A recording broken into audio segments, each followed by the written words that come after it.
right, you made it. It's a Friday morning. You're hanging out in the break room. Rochester's Classic Rock, 96.5 WCMF. How's it going, buddy? Pretty good, buddy. What's going on, female buddy? Doing good, buddy. 39 degrees right now. We'll be in the mid-50s at some point today. It looks like the rain is going to hold off until tomorrow. All right. So we got that going for us. And it looks like Mother's Day may not be as rainy as we thought it was. This is great. Yeah, so high of 65 tomorrow, high of 58 on Sunday for Mother's Day. So far, so good. Hell yeah. You need to log on to the live stream right now, WCMF.com, the Odyssey app, YouTube, and Twitch.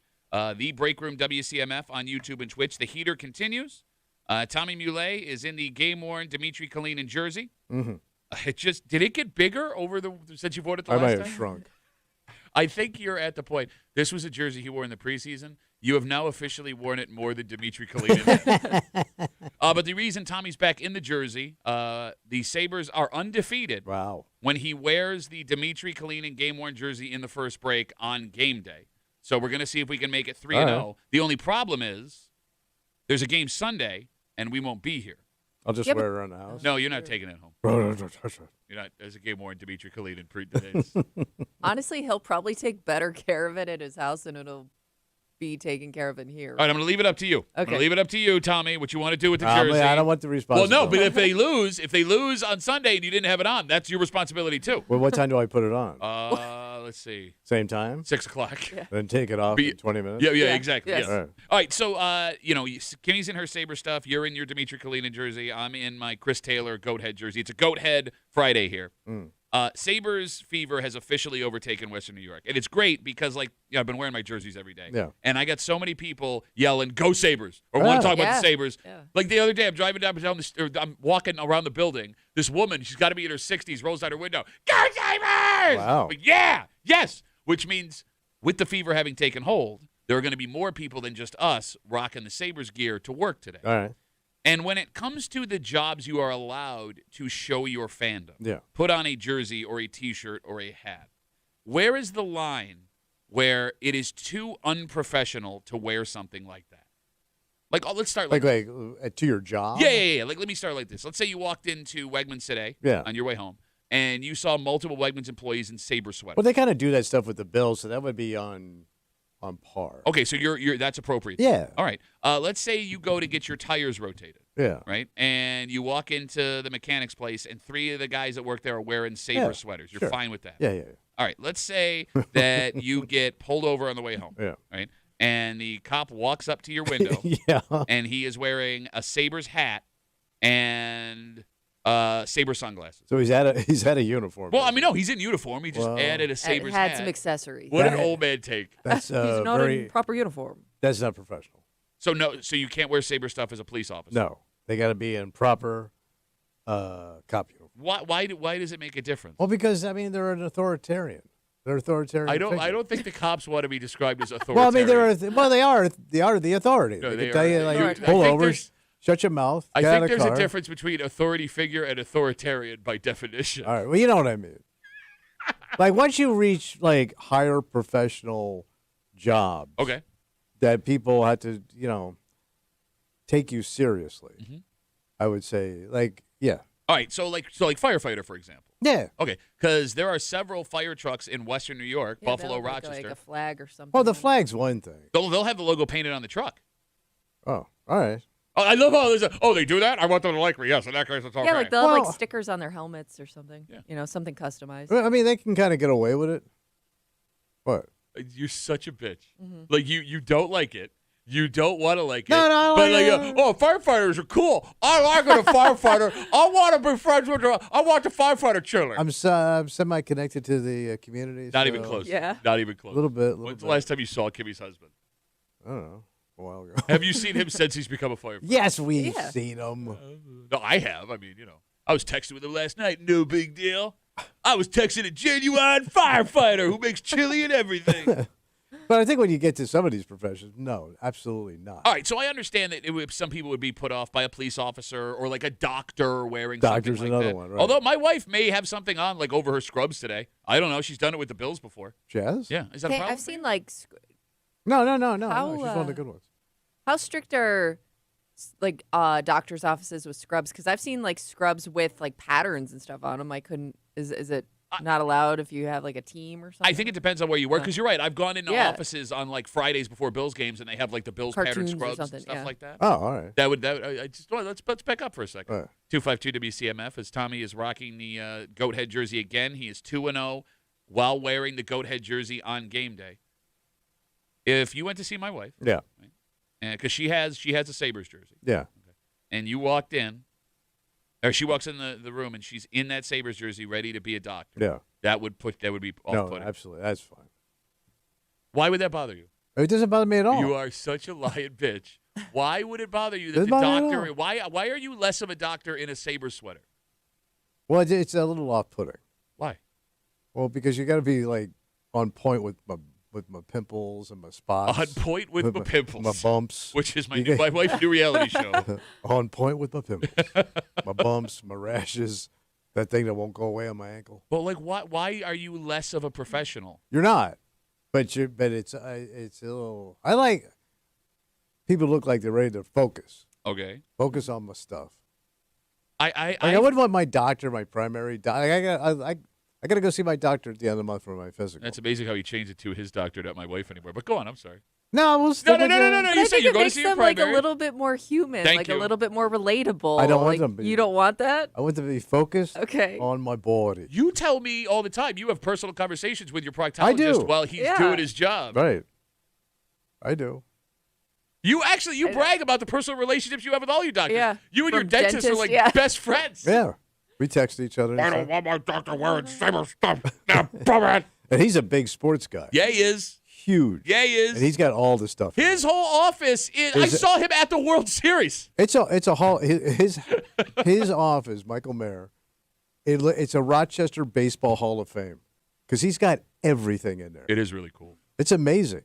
All right, we got Instagram messages coming in. Duffy on WCMF, easiest way to get us. We're talking about like what the line is for professionality for your job, if that's a word, to wear your Sabre stuff today. So Tommy's cool with Wegmans. He's cool with a mechanic. He draws the line at law enforcement. Yeah, and lawyers too. Like if I went to see a lawyer, because lawyers piss me out to begin with. What?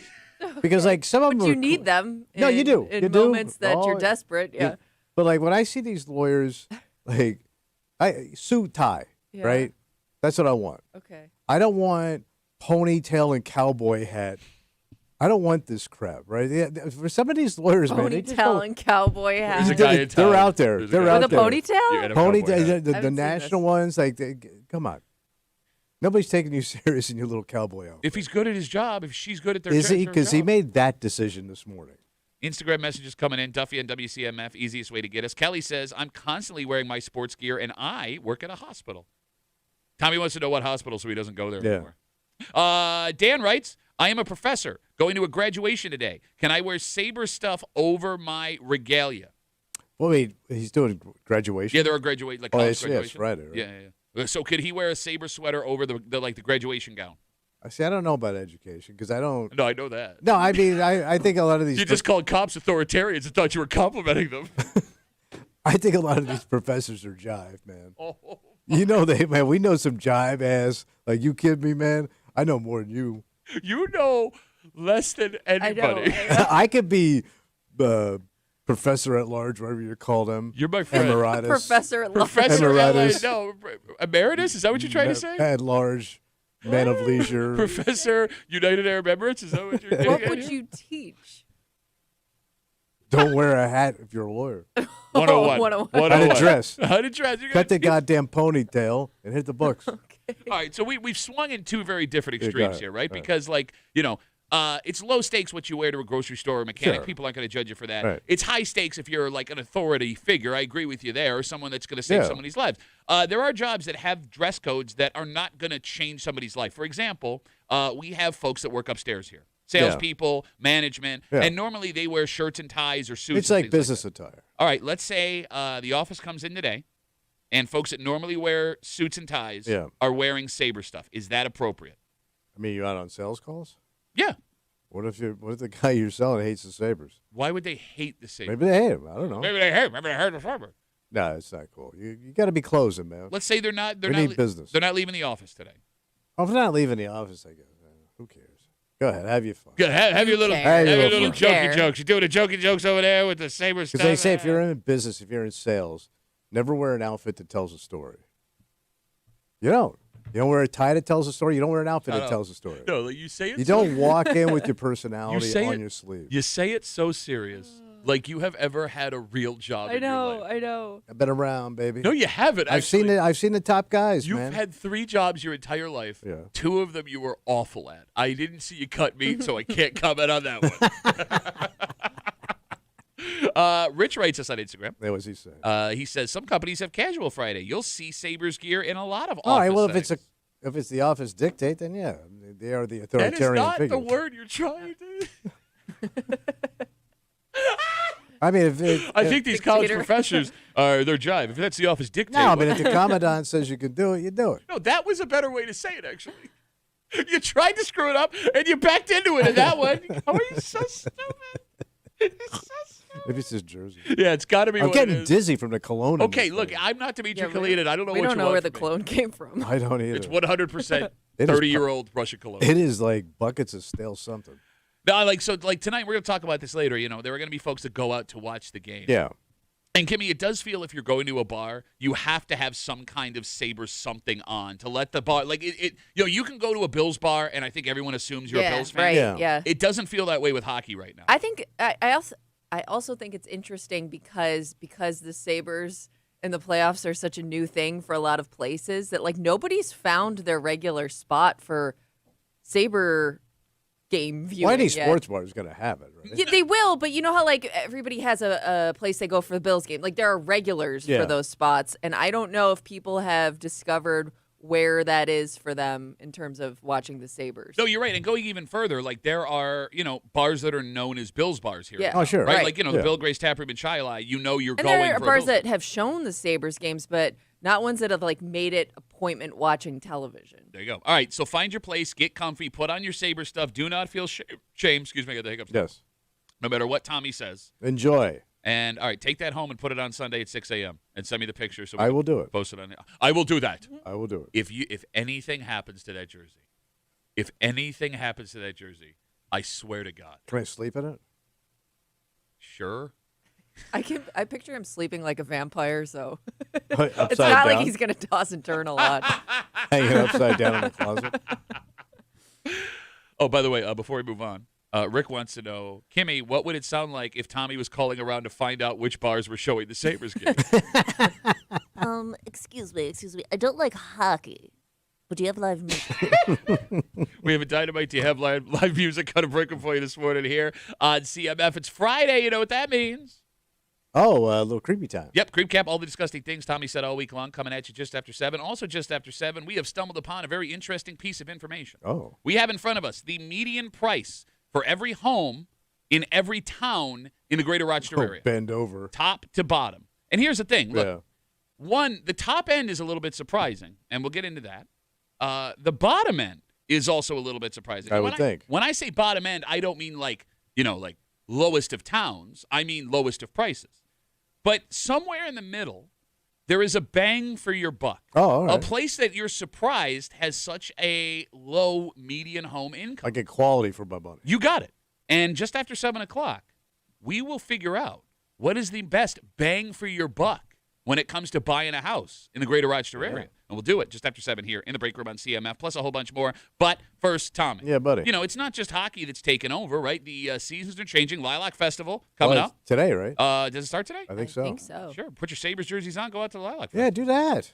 And as the weather gets nicer, more outdoor stuff will happen. There's a big event coming up in Charlotte, and it's not at the beach. It's not at the beach. This is a high-end event. High-end Charlotte event. You got it. And Kimmy, you found this and brought it up. People that go to this, are they going to admire or are they going to criticize? And we'll get into it next here in the break room on CMF.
I don't know if this is an everybody thing or just a Rochester thing. What's that? But we love wanting to know what's going on inside other people's houses. Oh, sure. Right? Like the second you see a neighbor's house go for sale, you're on Zillow looking at the pictures. Oh, yeah. Maybe you'll even take a walk through the open house. Oh, sure. If you are one of these people, this is for you. What you got? I'm going to tell you what we got. But someone in this room asked a valid question. Are folks going to this to admire? Or are folks going to this to be like, You hanging out in the break room, Rochester's Classic Rock 96.5, WCMF, just after 4 o'clock, or excuse me, after 4 o'clock this morning. After 6:45 this morning, the Sabres aren't the only team that'll be packing bars, at least ideally, over the next couple of weeks in New York State, because an international, the biggest sporting event in the world, will be happening here. Yeah, it's coming soon, right? You got it. And because of that, the state of New York wants to adjust the way we are allowed to drink. And this is a terrible idea. But we'll get to it just after 6:45 here in the break room on CMF. It was announced this week that the Landmark Society will be hosting a house and garden tour in Charlotte. So if you're unfamiliar with this, the way it works, it's June 6th and 7th. You will be able to tour homes and gardens. No, you're not going to tour. You're going to stroll. You will stroll. Through gardens. There's a stroll. And inside people's houses. Yeah. In the Lake Ontario area. And what makes it even more super exciting for guys like you, What's that? the tour also gives you exclusive access to the Charlotte Genesee Lighthouse. Damn, I like me some Lighthouse. Bro, you want to talk about you an do. old man attraction? I am Lighthouse boy. Open up the lighthouse. Kimmy, you saw this. Yeah. And you had one thought that popped in your head. Well, I was wondering if you were somebody that appreciates gardening, like let's say you do a lot of it at your own house, like can you look at other people's homes and appreciate the garden, or are you comparing it to yours and the time and effort you put in with yours? Like, are you doing more judging of that garden or more appreciating of that landscaping and garden? I think you're comparing what you do to what they do. You You're think? usually going to come out feeling like crap. Oh, you think Oh. so? Oh, yeah. Like, you're going to see people like, you're going to go, man, my stuff is raggedy. So you're an insecure gardener. Oh, yeah. Especially when you go into, like, really fancy old people's houses. Like, they really spend the time and make it look like all pro. Really fancy old people's houses. Yeah. Says old man who lives in Pittsford. I'm not fancy. Yeah, but you take a lot of pride in your backyard. Your Yeah, garden. but sometimes when you go to these things, you're like, God damn. Oh, so you're saying like they can be so nice that you're not even like comparing because No, it's I just come so out out of your league. No, I feel like I got to step up. All right, I mean, I've seen something to look, I got a little bit better than that. I'm very surprised by your take. Really? Yeah, Well, I me mean, too. you're a very confident, arrogant man when it comes to your landscaping. Like, I've never heard you say anything about a lawn looking better than yours. A I will backyard say, looking better. I'm going to be arrogant here. Okay. I got the nicest yard in the neighborhood. Ah, I do. no, I mean, I've been in your neighborhood. It's not a bad. What are you looking at? me I'm like not that? even taking your BS. Because you're going to shoot my stuff No, down. I'm not saying it's not like slipshod or raggedy, No. but I mean, the best in the neighborhood. It's groomed. It's maintained. No, it's I nice. I had the best one in Webster, man. Oh, yeah. Bro, I don't know if you I had the think best. out of all of Webster. No, you in had- my neighborhood, Okay. my hood, and All right. I thought your neighbor had like statues. Yeah, and stuff. concrete. Yeah. statues no, don't count. that was nice. That was a nice house. Statues and fountains don't count. Look, you take that house out, yeah, you might be in the top 3. Top 3? 252 WCMF. All right, there's a simple question you can ask yourself if you are someone who will be judging or admiring when you go and look at houses like this. Tommy, when you see another nice-looking lawn from a distance, if you're driving by it, walking up on it, whatever, Yeah. are you looking for things that you can do in your yard that they're doing? Or are you looking for things wrong in their yard so you can feel superior? It's a mixed bag. Okay. I start out negative. I'm looking for all the mistakes. I'm looking for the weeds. I'm looking for the raggediness.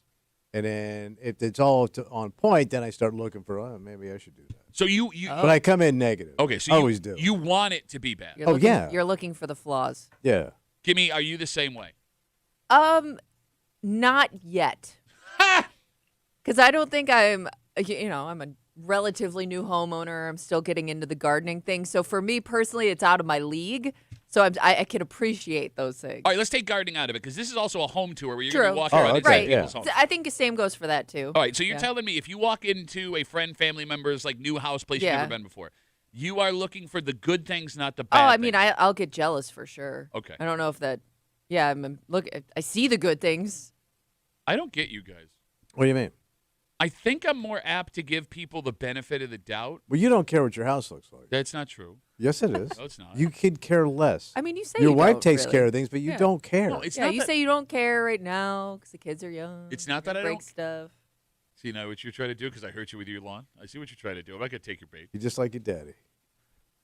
You shut up. No, like I like when I walk into somebody's house. Let's say it's not like pristine, right? Yeah. Like it's probably been a long week. Oh yeah. You probably had more important things going on. I don't know why you guys live in this fake house world, man. Like the amount of time that everybody wastes to over-prepare the fake house. Yes. To make people think that's how you live in a regular basis. It's such a waste of time. It is such a. Why can't you just leave the folded laundry on the couch? No, you don't want to when look you're like you having don't. people over. You don't want to look like a slob. No, but why am I scrubbing like, my base? I don't want to have to move your laundry to sit down. Yeah. Okay, fine. And Is it clean? Bad example. Well, it's folded, probably so With it's your clean. stank ass. probably clean. I folded it. Well, like what I'll never. I think it's more like I understand if like a friend drops by or something unexpectedly, you don't have time to do all that. But like if you're gonna throw a party, if you're gonna have people over, like it's almost kind of like a slap in the face if you don't prepare Yeah, I don't for want to people party coming in your, over. party I don't in know. your grime. Okay, I'm not saying fine. it has to be pristine. Bathrooms, but, like, especially bathrooms and kitchens, man, because that's where all the nastiness hangs. yeah, you got to Your- clean the your bathroom. ass and your mouth. All right. So you got to clean your ass and your mouth rooms. ass in your mouth rooms. 252 WCMF. Again, we're talking about the Landmark Society of Rochester. They'll be hosting their annual House and Garden Tour in Charlotte. It's June 6th and 7th. You'll be able to go into people's houses and walk through their gardens along Lake Ontario to see what they're doing. I mean, these are obviously really nice places. Oh, that yeah. They're opening up here. Okay, going back to the whole, like, preparing the house for people coming over. There is something that a lot of people do that I've never understood. What's that? When you have guests, we got to scrub the baseboards. Why? That's what Dust baseboards are for. Baseboards Collecting dust? No, collecting dust and getting scuffs on them. Like that's why the baseboard exists, so you're not putting a hole. Like I don't get this whole idea. Like my wife will be like, "Oh, I got to scrub the baseboards." No, Well, you like, don't. I've They're never- doing okay. their job. To your point, I've never noticed it at somebody else's house, Thank you. but I notice it in my own house, and it Right, because bothers they me. get dusty and nasty. Who cares? You run the vacuum thing over. No, you know, you haven't. You or your wife haven't gotten on your hands and knees and scrubbed those baseboards. Oh, we have. Okay, why? Oh, So I've stupid. always done it. You don't even really need a baseboard, man. You just the wall goes in the ground. It's fine. No, because it'll get Get the, marked up. Marked up. You got the marked up wall down there. What am I gonna do? I'm also marked up. Like, why can't you just live in a square box? Like, I don't get this whole. But that's you. That's how you live. That's how you were raised. I mean, I get it. Okay, man. no, again, I don't know. It's just such a waste of time and money. Such a waste of time and money. Imagine how much happier we'd all be if we didn't have to scrub baseboards or we rearrange the cabinets the way we put our dishes in the cabinet. Because God forbid you open up a cabinet and it looks unorganized when you have guests over. Oh yeah, everything's got to be like no, stacked up. it doesn't. Silverware's got to be all in the right area. You can leave your clean dishes in the dishwasher and just take them out of there. There's no law against that. No, there should be, but you're right.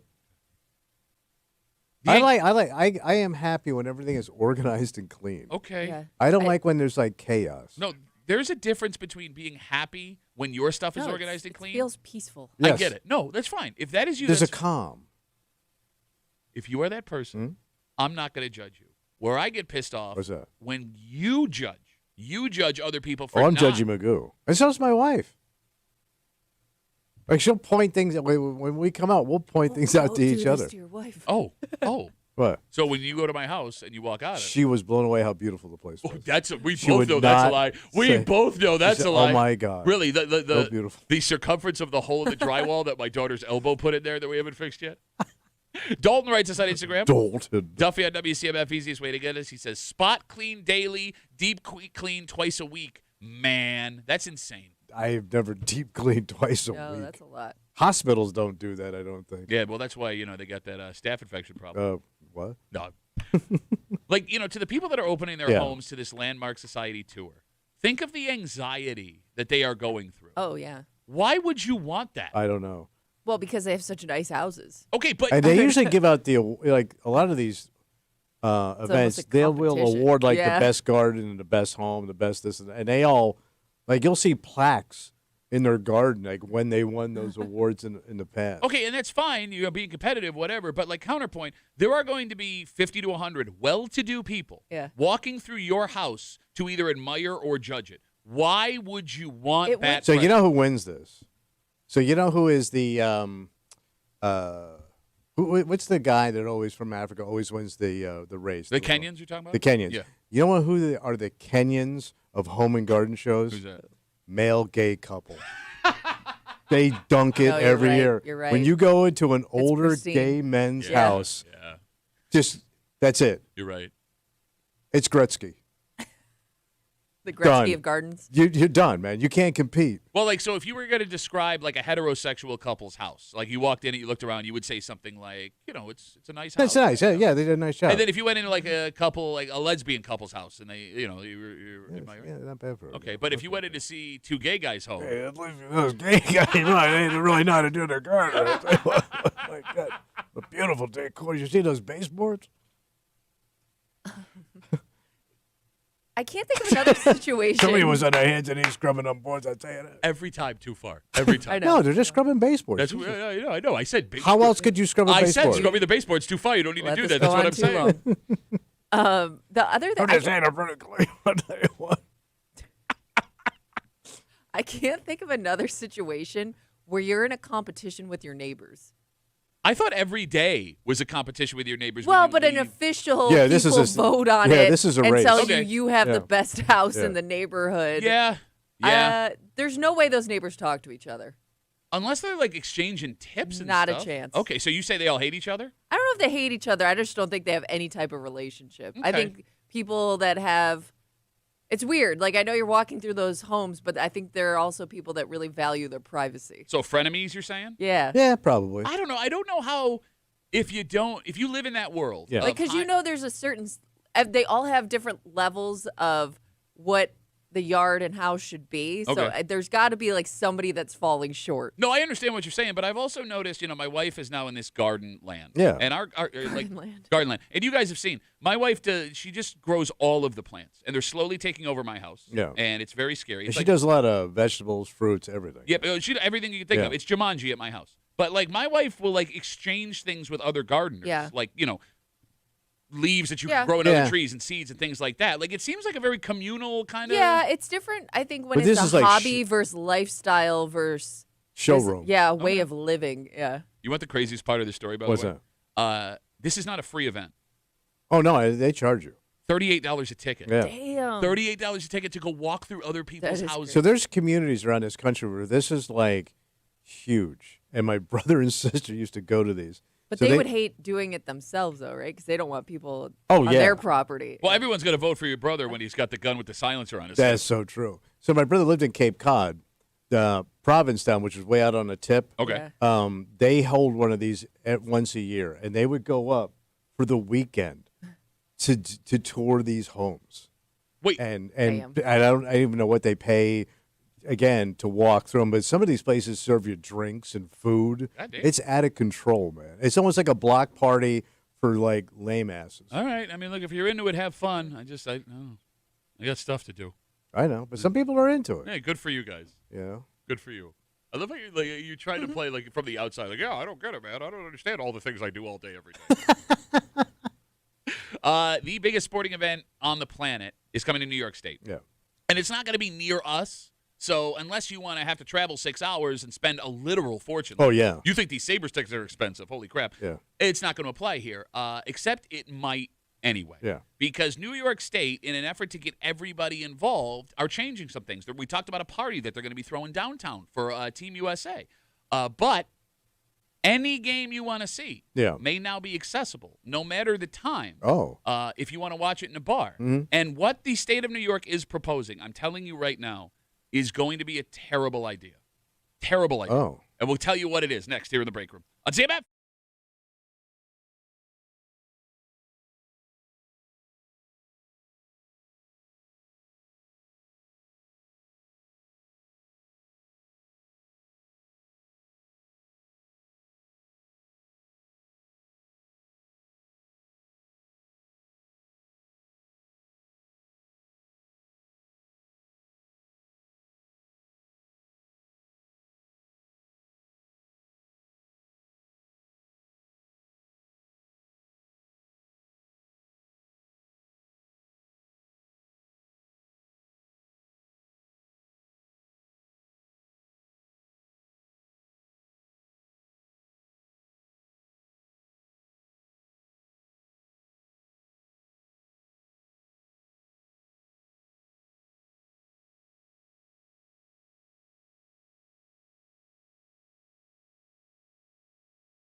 as a couple of guys who really like to drink and lived hard in the past, Tommy, who are these people? Tommy, I would consider you and I experts of the drinking scene. Yeah, I like to think I put it in my time. Yeah. Which means we know what's good and what's not when it comes to drinking and, going out. And just because something sounds cool doesn't mean it's a good idea. Yeah. I want you to keep this in mind when we tell you about a new proposal coming for the state of New York. Yep. You're hanging out in the break room, Rochester's Classic Rock 96.5, WCMF. Just after 7 o'clock this morning. It's Friday. You know what that means? Oh, we're going to get a little creepy. That's right. We got a creep cap coming at you, all the disgusting things Tommy said all week long. Also, we have a very interesting piece of information in front of us. Oh. We have the median household price, the one right in the middle, for every town in the greater Rochester area, in Monroe County. Broke it down. Yes, so all from the top of the top to the bottom of the bottom. And here's the thing. There are things you expect. There are things you don't expect. And there are some places where your money will go further than you thought. A little shocking. So what's the best bang for your buck? We'll get to it just after 7 o'clock here in the break room on CMF. The Sabres, not the only sporting event that is packing bars for people, right? They're going to be, let me try this again. Puck drop for the Sabres, 7 o'clock tonight, live on TNT. Again, it is only national broadcast, so if you want the local call, you have to listen here in Rochester on CMF for Dan Dunleavy and Rob Ray. But the World Cup is coming. Yeah. And that is going to pack bars just like these Sabres games are. New York State knows this, and they are doing something to accommodate. So what are they doing? During the World Cup, New York State wants a statewide 4 a.m. last call at bars. Oh. Are the game's going to go that long? West Coast games in Los Angeles. Oh. Yeah. Okay. Yeah. So if counties want to, the state will allow them to stay open till 4 a.m. And there are 2 counties. I believe there are only 2 counties in New York that currently do this. Yeah. Erie County in Buffalo, or Buffalo and Erie County, and New York City. That are open till 4 a.m. Like the state gives you the ability. This would give businesses a chance to get one-day permits for later watch games in different time zones, things like that. Okay. And New York specifically, because there will be a bunch of tourists in New York City to watch the games in the Meadowlands, are expecting a boom of tourism. Oh, I bet, yeah. And they want New York State to be able to experience the World Cup as much as the people downstate are getting to experience. Okay. 252-WCMF, 252-9263. Tommy, there are soccer bars here in Rochester that are going to take advantage of this if given the opportunity. Is it a good idea? No, of course not. It's Why? terrible. Why? There's all types of drinking, Pat. There's your football drinking. Okay. There's your holiday drinking, right? All kind. There's your country music drinking. That's hardcore. Those are all hardcore drinking. Yeah. None of them can stand up to soccer drinking. Soccer drunk is another level of drunk. I mean, they make documentaries on soccer drunk. Hooligans. They literally design stadiums of where to put the drunks, and they get out of hand. To your point, I went to that Bills game in Europe. It's a soccer stadium. I got to my seat with my beer in my hand, and I looked down at it, and there's no cup holder. And the guy next to me who lived in London, he's like, they don't serve beer at these games. Yeah. And I was like, oh, Yeah. okay. Yeah. I mean, they've set stadiums on fire. Yeah. All right, but is that a soccer thing or is that a European thing? Well, it seems like it's always a soccer game. But it's also always in Never Europe. seen cricket. Never seen it. I never. NASCAR doesn't do. NASCAR has never set an entire track on fire. Yet. We'll see what happens at the Glen this week. All right. Kimmy? Yeah. Good or bad idea, 4 a.m. last call? Here's the thing. If you're if the crowd or area is not used to having that 4 a.m. last call, I could see it getting away from people very easily because you just say, well, I got until 4 a.m. to do this. And it may affect more than just the soccer fans, I'm guessing. Okay. Phone number is 252-WCMF, 252-9263. All right. So both of you have a problem with the one-day 4 a.m. Soccer last call drunks. soccer drugs. All right. So there are also folks that are arguing this is going to be a trial run in an effort to persuade more counties in New York to set a 4 a.m. last call. By the way, there are 23 counties in New York. Really? Yeah. And a lot of them are in, like, the capital region, it looks like Albany, 4 a.m. last call? Saratoga, Really? Schenectady. Wait, yeah. Saratoga has a 4 a.m. last call? Yep. Where the hell have I been? Horse drunk ain't The only that bad. one in Western New York is Erie, but yeah, there are other areas. Huh. Man, why do they always throw us out of the bar at midnight then when we were on the road? Well, for good reason. Okay. The state seems to want more 4 a.m. last calls. Yeah. I don't know why you'd want that. You'd think you'd want the opposite. All right, so Tommy, you're against soccer 4 a.m. last call. Would you be cool with a Monroe County permanent 4 a.m. last call? It seems like a bad idea. Why? I mean, just the DWIs, the problems you're going to have, the fights, all that craziness. Does that exist in Buffalo? I don't know. I don't know. Because, I mean, you would think if it was that much of a problem, Erie County would have reversed course, but they've had a 4 a.m. last call for as long as I've been alive. And I don't know. Like, I've gone out to the bars in Buffalo, and I haven't seen it any worse than when I've seen it here. I don't think I've ever heard of any guys getting their asses kicked at 8 o'clock at night. It's usually after midnight when the fists come out. Well, but I would also argue, like, whether or not last call is 9 p.m. or 4 a.m., like, if you want to drink, you're going to go out long enough to drink. Absolutely. But if you're anchored in a bar at 4 a.m., man, you were stumbling out of that joint. I mean, to your point, 4 a.m.? I would even argue that 2 a.m. for a last call is too late. Yeah. Like, I don't, at the risk of sounding like an old man, has anything good ever happened to anyone listening in a bar after midnight? No. I mean, there's a reason that statement has been around since the Bible. Has anyone ever, listening to the show, been at a bar at 1 a.m., woke up the next day and said, that was an amazing decision on my part? No, I never had a problem going home at 2 a.m. Like, I was always the one ready to go home, and luckily, like, the bar forced everybody else to go home. Yes. So I wasn't, I'm like, yeah, let's just go, like, I mean, it's not like you have to stop drinking. You could go party at your house or something. Well, yeah, but then it gets weird. It does, right? But, at least you're not out and about doing it. And if you're a dude and you're still on the hunt at 4 a.m., go home, man. Yeah, that's going to be You bad. have a hand. 252 WCMF. The state of New York is going to offer, it looks like, a 4 a.m. last call one-day permit for bars across New York State during the World Cup. There will be West Coast games that may start late, go until 4 o'clock in the morning because of the time difference. And there are some speculating that this is an effort to encourage more counties in New York State to do a 4 a.m. last call. Everyone in this room seems to think it's a bad idea. Eric does, too. He writes us on Instagram. Do you want a 4 a.m. last call in Fairport? Oh. Ooh. Probably not. But, I mean, look, it would also, just because the 4 a.m. last call exists doesn't mean bars have to stay open till 4 a.m., although I guess there's going to be a bar or two that does it in every town. So with that, I wonder if that would also negatively affect, like, late-night food spots. You mean like because, like, if let's say you're leaving the bar earlier, you're getting to the late-night food spot earlier, and maybe if they closed at 4, you may never visit those places. You're right. Counterpoint to that, though, maybe it helps diners opening up at 5. Oh, yeah. You know what I'm saying? Okay. Yeah, catch the stumblers. But along those lines, Kimmy, Jesse writes us on Instagram, Duffy at WCMF. He says, since COVID, the bars in Rochester aren't really staying open till 2 a.m. No. We've been seeing midnight closures. And I kind of thought, like, that late-night crowd was kind of gone. Like, younger people aren't staying out as late, and I don't know if that's maybe a reason They ain't why. drinking anyway. Yeah. Well, I mean, but we even talked last week about restaurants that aren't 24 hours anymore. Like, where do you go to? So, like, the all-night diner. Exactly. Like, are bars in Buffalo still staying open till 4 in the morning? Oh. Or did that all change? I don't know. Like, I think the biggest problem with a 4 a.m. last call, it's going to keep the worst drinkers out longer. Oh, yeah. Right? Like the 20-somethings. You and I, Tommy, are not going to make it to 4. No. We're not making it to 2. Yeah. But there are plenty of 21 to 24-year-olds that will.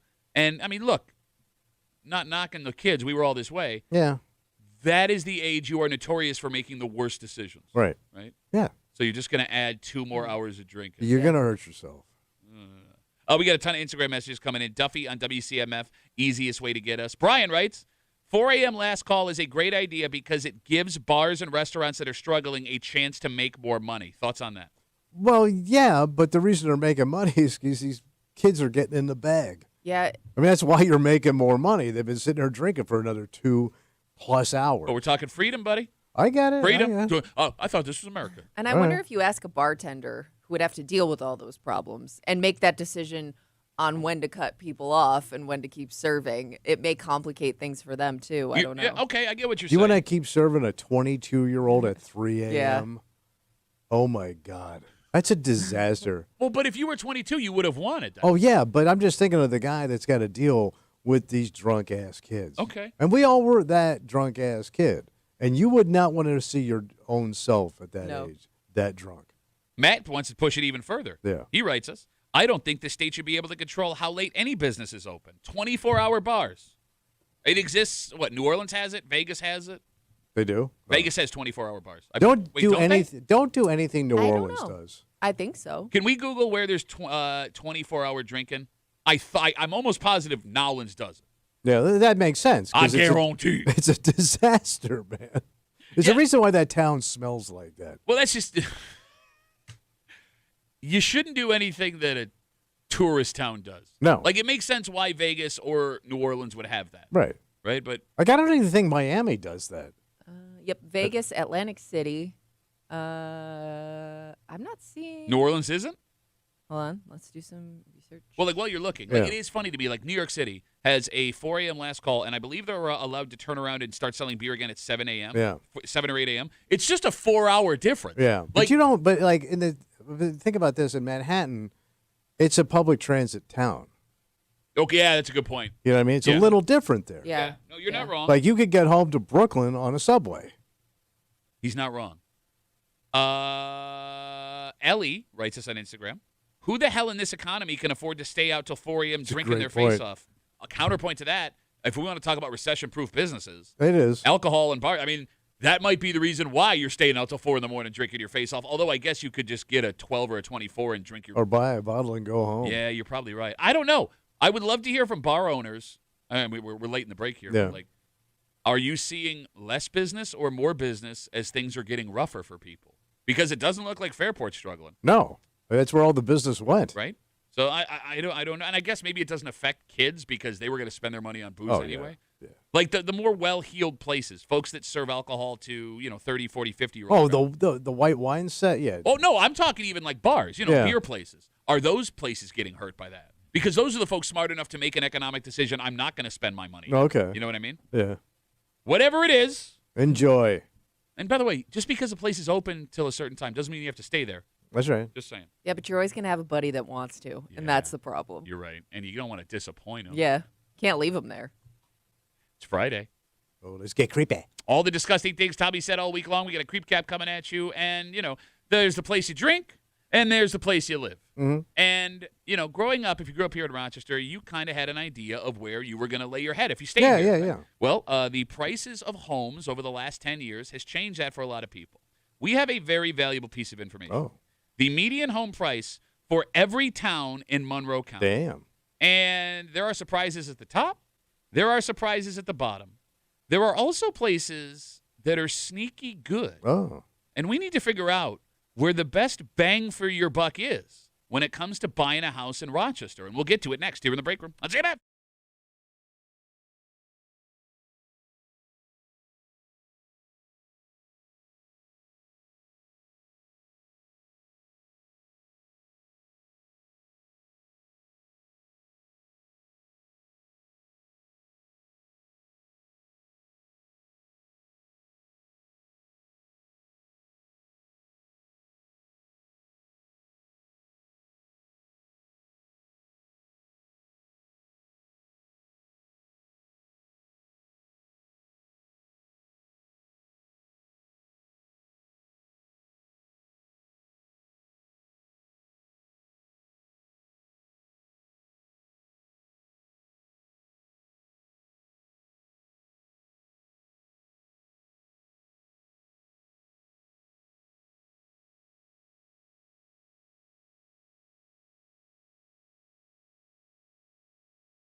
You know where you want to live? Where do I want to live? You thought you knew where you could afford to live, but that's changing on a daily basis. And here's the thing.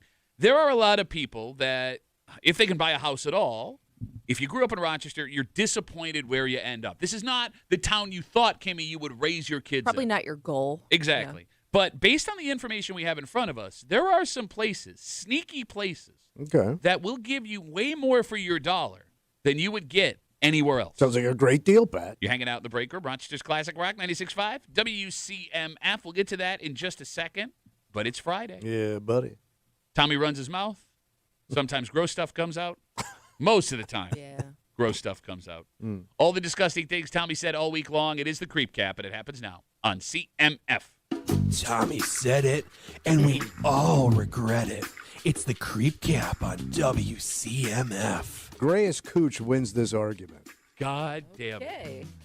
So I salute you. There are two I salute you. King, double, Gray, queen, Cooch. Great Cooch. That's not a fun job. Yeah. Slicing cheese all day. And you come home smelling like cheese. There are worse things that you smell like. Or you get to your mom's shop. You smell like That's really cheesy. You smell like class? Is that what you mean? Yeah, classy, smelly cheese. I need a hammock and a cold one, son. I just country dome this whole damn town. You can handcuff me on, but I'll catch that critter either way, coming or going. 252 WCMF. And I did it in my work group. What? My nipples are always erect. I will say that. Why? I don't know. They've always been like that. So you have constant hard nipples. I have, yes, resting, erect nipples. So you have REN. No, they broke up. But it's all they had back then. Gray, dusty, muddy cooch. One of my favorite blues artists of all time. Oh, muddy cooch, mama. Mother's Day. What your mama doing here, baby? I do one mama only. Mama's Mother's Day. What you doing here, Mama? You don't like stronger fish. No, that's why I don't hang out with your mom anymore. Well, I think your mother's a delicious cup of chowder. For a 38-year-old man touching himself on Main Street, which is one of the worst Seeger songs of all time. How's it go? Touching myself on Main Street. Yeah. Wow, wow, wow, wow, wow, wow. Down on Main Street. I need a tissue. I think it's why no dad asks for what he actually wants on Father's Day, why we never make a fuss about it. Because your wife finds those things disgusting. And sticky. That's even more busted. Moving in with your sister while she's getting banged by her husband in the next room and you could hear it? Pump Palace. She was moaning down the hall. No, it was a little higher pitch. That's it. And then put a little cigarette breath in there. It's so good to be a creep. There it is, Creep Camp. And by the way, public service announcement. Ladies, if you have a muddy cooch, you're going to get an infection. Yes. Clean that out. Clean that cooch. In front of me, Yeah. I have the median home price for every major town or village This is great. in Monroe County. And as we always say, just so everyone can come along, median is not the average. It is the price in the middle of dead center. Yes, all homes sold, because average can be skewed by high and low, right? Okay. It's a better way to gauge what homes are actually costing. All right. So, Tommy, do you want to take a guess at the town with the highest median home price in Monroe County? I'm going to say Pittsford. Pittsford. Wrong. What? Kimmy, you want to take a shot? Was it Brighton? Brighton. Yeah. Oh. Brighton is number one.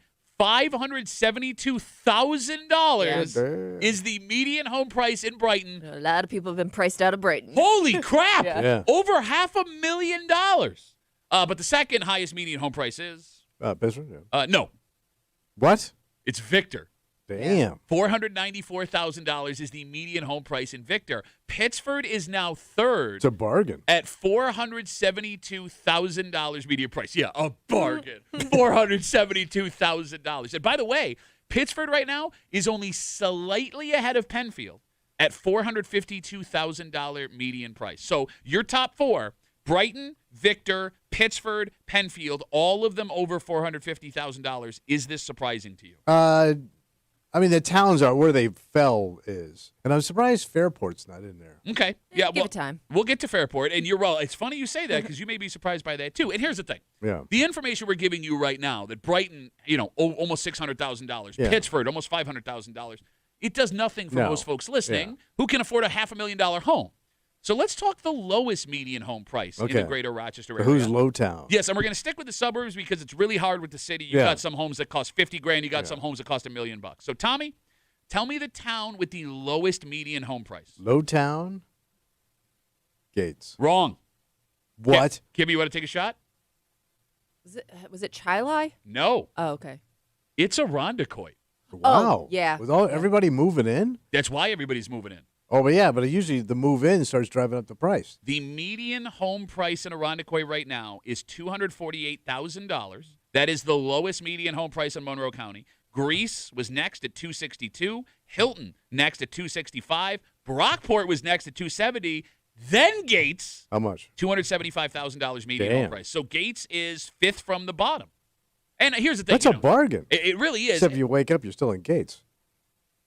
You know, it's funny as we talk about, like if you talk about the difference between, number 1 to number 4 in the high end, it's almost $200,000. Yeah. If you talk about the difference between number 1 and number 5 on the low end, it's only $25,000. Yeah. So, when it comes to the bottom 5, they're all around the same. What's $25,000 amongst friends?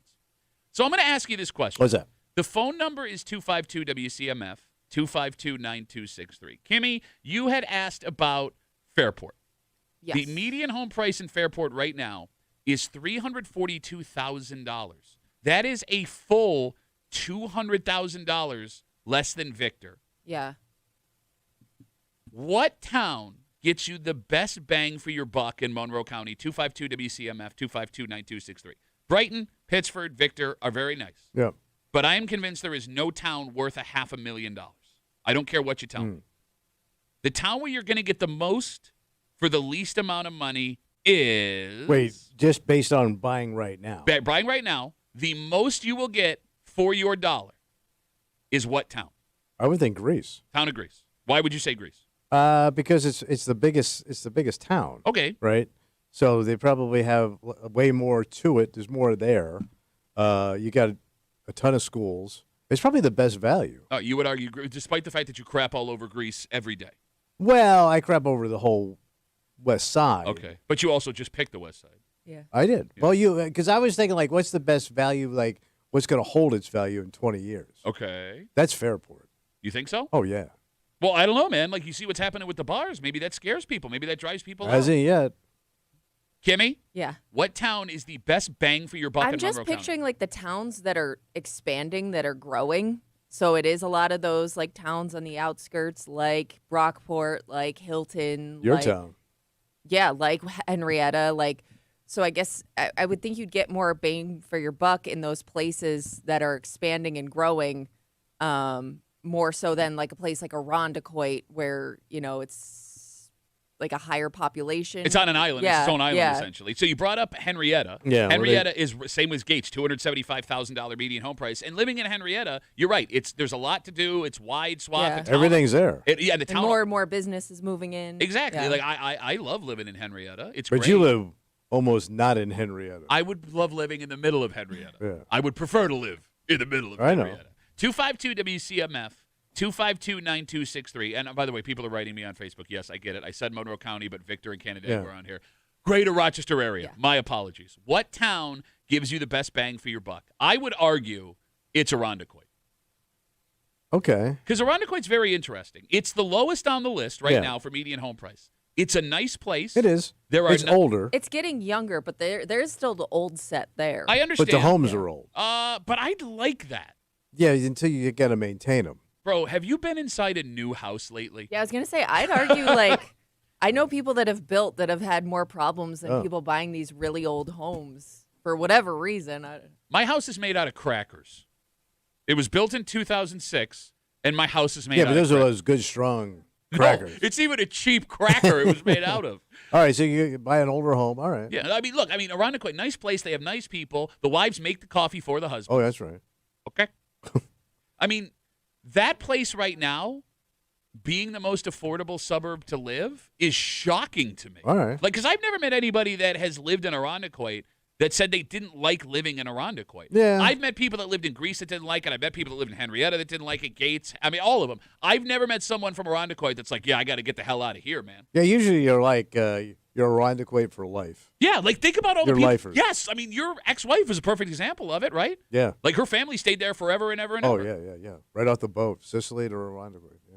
Sicily Sicily to Rwanda. Those are two hard things to Sicily- say at the same time. Sicily to Rwanda, Sicily to Rwanda, and then back Rwanda, to Hotel Rwanda, then back to Sicily. Irondequoit. Ladies and gentlemen. Fairport's another sneaky bang for your buck. Well, I was thinking too, because I think that's the one that holds its value. Again, another place that's growing. It's like a postcard, and that's probably not going to change. You don't think? No. Sorry, folks at Irondequoit. Tommy just jinxed you. I mean, there's a reason why, and we know these people. Sometimes we make fun of these people, but the people that grew up in Fairport don't leave Fairport. Like they refuse to live anywhere else more than any other person that grew up in any other town. Like they are so married to Fairport that like they can't imagine their life anywhere else. Cheap. What an old man. I'm telling you. You got Fairport Electric. Look at your electric bill. Look at the taxes. Look at the gas. All right, I see you guys on hold. We'll get to you in a second. Again, we have in front of us the median home price for towns in the greater Rochester area. The most expensive median home in the greater Rochester area is Brighton at $572,000. Then comes Victor at $494,000. Pittsford is at $472,000. So those are your top three. When it comes to the low end, Irondequoit's the most affordable at $248,000, Greece at $262,000, Hilton at $265,000, then Brockport, then Gates. On the bottom end, all of those median home prices within $25,000 of each other. Kimmy, talking about the folks that are born, raised, and die in Irondequoit. Yeah. The folks that are born, raised, and die in Fairport.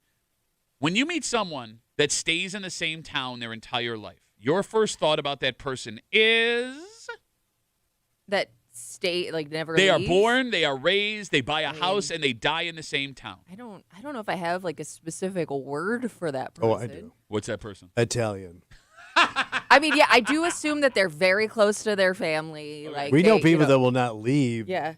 They had to live 75 yards from their mother. Yeah.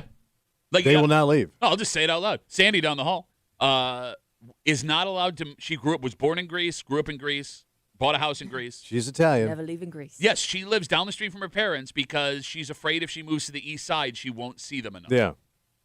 And Danger's just along for the ride. Yeah. Well, he's locked in. 252 WCMF. So you think it's not pathetic to be born, raised, and die in the same town? You don't really grow as a person, though, right? I don't. I'm asking you. You can go other places, see other things. I mean, I think you're better off. I wouldn't want to live in the same place my entire life. Okay. And by the way, nobody that lives in that town wants you there either, so everybody wins. Well, that's so mean. And I'm Italian. 252 WCMF. Best bang for your buck in Rochester. Jimmy's on CMF. Hey, Jimmy, how are you, buddy? Hey, listen, thanks for taking my call. Hey, thanks for calling, Jimmy. Thank you. Jimmy! I live in Henrietta, and you know something? Tax-wise, they manage their money the best. I remember getting a tax rebate check because they had too much of a reserve. They don't, and the taxes are slightly cheaper than all the other towns. So if you want to really talk about, the cost, and it's Monroe County. I drive to Pittsford in 10 minutes, 15 minutes. I mean, you go anywhere in no time. So it doesn't really matter where you live as far as, like, if you want to go out for whatever, You know what they say, Pat? What's that? The taxes. The taxes. Don't even get me started about the taxes. Jimmy, thanks for the call, buddy. Have a good rest of the day. I've only owned a home in Henrietta, and they do have great taxes, but that's all I know. Like, it's great. But, like, I hear people bitch about, like, the town taxes in different places. And I'm like, yeah, it sucks. I've only known this. Do you know what your taxes are? I think they are the cheapest in the area. Yeah, they are. Yeah. Well, it's thanks to all the retail in Henrietta. And now the marijuana, which, by the way, there's a story this week. Henrietta is missing $100,000 in marijuana taxes. They're trying to figure out where it is. Wait, so they collected the taxes? No, they have a number they were supposed to collect. Oh, they didn't thought even they were collect get it. based on last year. Oh, Well, no, based on the sales is what it was. Oh, like. I thought it was based on what they got from it the previous year. Well, maybe we shouldn't have this discussion if we don't know. Yeah. That's on my fault for bringing it up. All right. 252 WCMF. We got more Instagram messages coming in. Jason writes us, doesn't Irondequoit have an awful sewer smell? No. Yeah, wasn't there some smelly thing going on? A certain area was there was, I affected thought. by it. Yeah. There's some stank. There's a smelly thing in every town. Well, your mother gets around. Got that? Rwanda. Precious stank, here's your stank. My mother is not Italian. She is when she's trying to push her stank. She doesn't have an organ grinder full of stank. Oh, she got an organ. Shut up. Gross.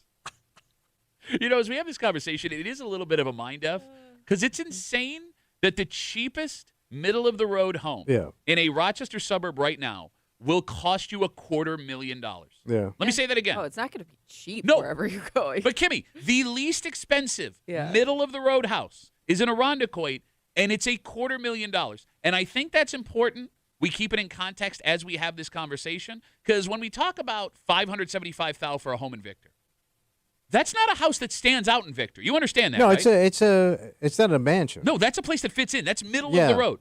Like an expensive. Let me ask this question: would you rather live in an expensive home in Irondequoit or a cheap home in Pittsford? Because based on the numbers we have, those might be the same price. Okay.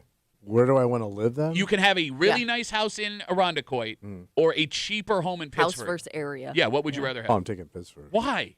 The neighborhood, the people. You hate the people. I don't want to be around some loud-ass, gross, gnarly-ass woman So you're saying out there gardening in her clogs and her Daisy Dukes. So you're saying all the women in Irondequoit are loud-ass, nasty-ass women. Dirty knees, chipped nail polish.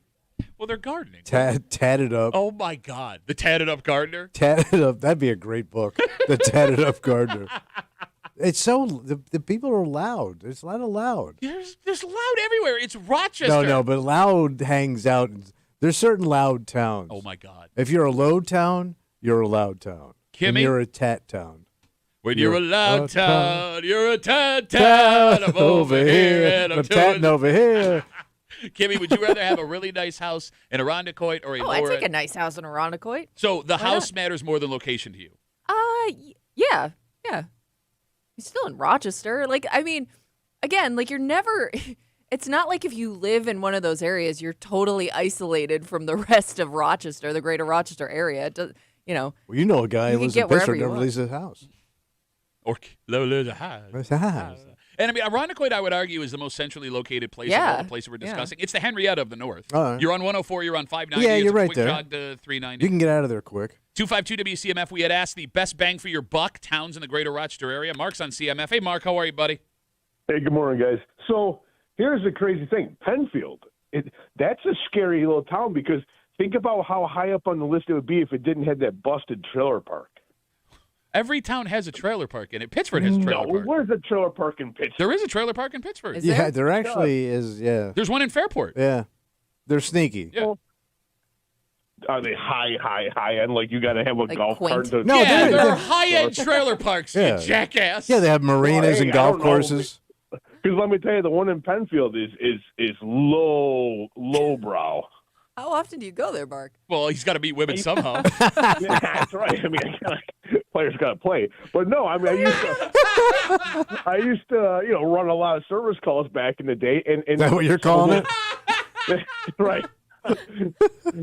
Service them upright. No, but no, in HVAC when I was doing that, I'd go in there every once in a while and it was busted. Okay, Mark, there's a bad spot in every Yeah. town. Like Every town. Pittsburgh has raggedy neighborhoods. They do. Okay. Bro, there's I want to know what your definition of raggedy is. Mark, thanks for the call, buddy. there's a version of Pat's childhood home in Pittsburgh. What did I do, man? No, but you don't paint a There's very pretty picture of your There's childhood a home. Duffy house in every town. Yeah, there's a Duffy house in every town is absolutely correct. I'm agreeing with you. I'm agreeing with you. You every suck. every town's got sketch. Brighton's got sketch. Chase writes us on Instagram. Residential contractor here. I can assure you that the 3 nicest houses I have ever worked on in my career were all in Irondequoit, tucked back in little neighborhoods near the bay. And just to be clear, I have worked on every type of house in every town. So that's more west Irondequoit, or is he talking about down on the water? He said down by the bay, so that would be west. No, that's Right. east. No, Is that's that east. east? That's east. That's east. Are It's you on- sure? If it's on Irondequoit Yeah, Bay, if it's that's on the east. bay, I think that's East Yeah, Irondequoit. Okay. I yeah, have there a- are some gorgeous Yeah. places down there. Armand writes, this segment is like where you whine in, but in reverse, where you live in. We live in the city. No, we're not. We're in the suburbs. All right, everybody, I would love to continue taking your calls and reading your messages, but we got to move on. Okay. Mother's Day is on Sunday, Mhm. and we've been talking at length this week about the importance of what you're doing for mom. Yeah. We talked yesterday about who handles Mother's Day. You're arguing that you should look your kids in the face, call them bums, and tell them to take mom out to brunch. Step up. But there is a potential issue on Sunday. Oh. Sabres skate tonight, live, 7 o'clock here on CMF. They skate Sunday, 7 o'clock Oh. on CMF. And Mother's Day is a day for mom. Yes. A day for mom. Day. Right? Day. Right? Day. We'll get into it next here in the break room on CMF.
It's a day for mom.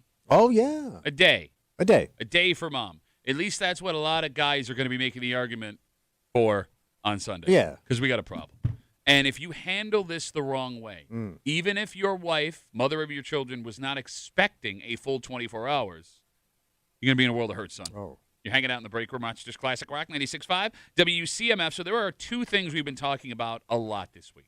Well, yeah, sure. First being the Buffalo Sabres. Oh, yeah, the hockey. You got it. They skate tonight live on CMF. The only way you get the local call now, because the television will be national broadcast for the rest of the playoffs. It's a TNT game tonight. You can listen to the local call here on CMF. Dan Dunleavy and Rob Ray. Puck drop at 7 p.m. live on CMF. And then Sunday is Mother's Day. All right. Right? And we talked on Monday about what moms want. 62% of mothers surveyed said they wanted a momcation at some point during the day. Yesterday, we talked about who takes over. A guy writes us saying that his dad reached out to him and his sister saying, it's your problem now. Yeah. I'm not doing it anymore. The Sabres skate again Sunday at 7 o'clock. Yeah, so you're golden. Okay. The game is on the road. It would be a hell of a Mother's Day present to take her to Montreal for a hockey game. But most people won't do that. Yeah. No. So the important question for every hockey fan, husband, dad, who doesn't have a hockey fan, wife, mother of their children, when does Mother's Day end? 252-WCMF, 252-9263. Because if Mother's Day was during the football season, you would have a hard time getting away with watching a 1 o'clock Bills game if your wife was not also a football fan. Yeah, that's true. Right? That's true. Like, that would be off the table. Yeah. But here we got a shot. Tommy, what time of day does Mother's Day end? So the official end of Mother's Day by the federal government is 3 o'clock in the afternoon. Oh. It is done. Completely done. When they close up brunch, your ass is done. When brunch is over. So when the meal is over, that's when you know Mother's Day has ended. When the ice sculpture has melted, when we're not listening to anybody else play the harp, She's opened her gifts. Are done. Can we sidebar? I'm glad you brought that up.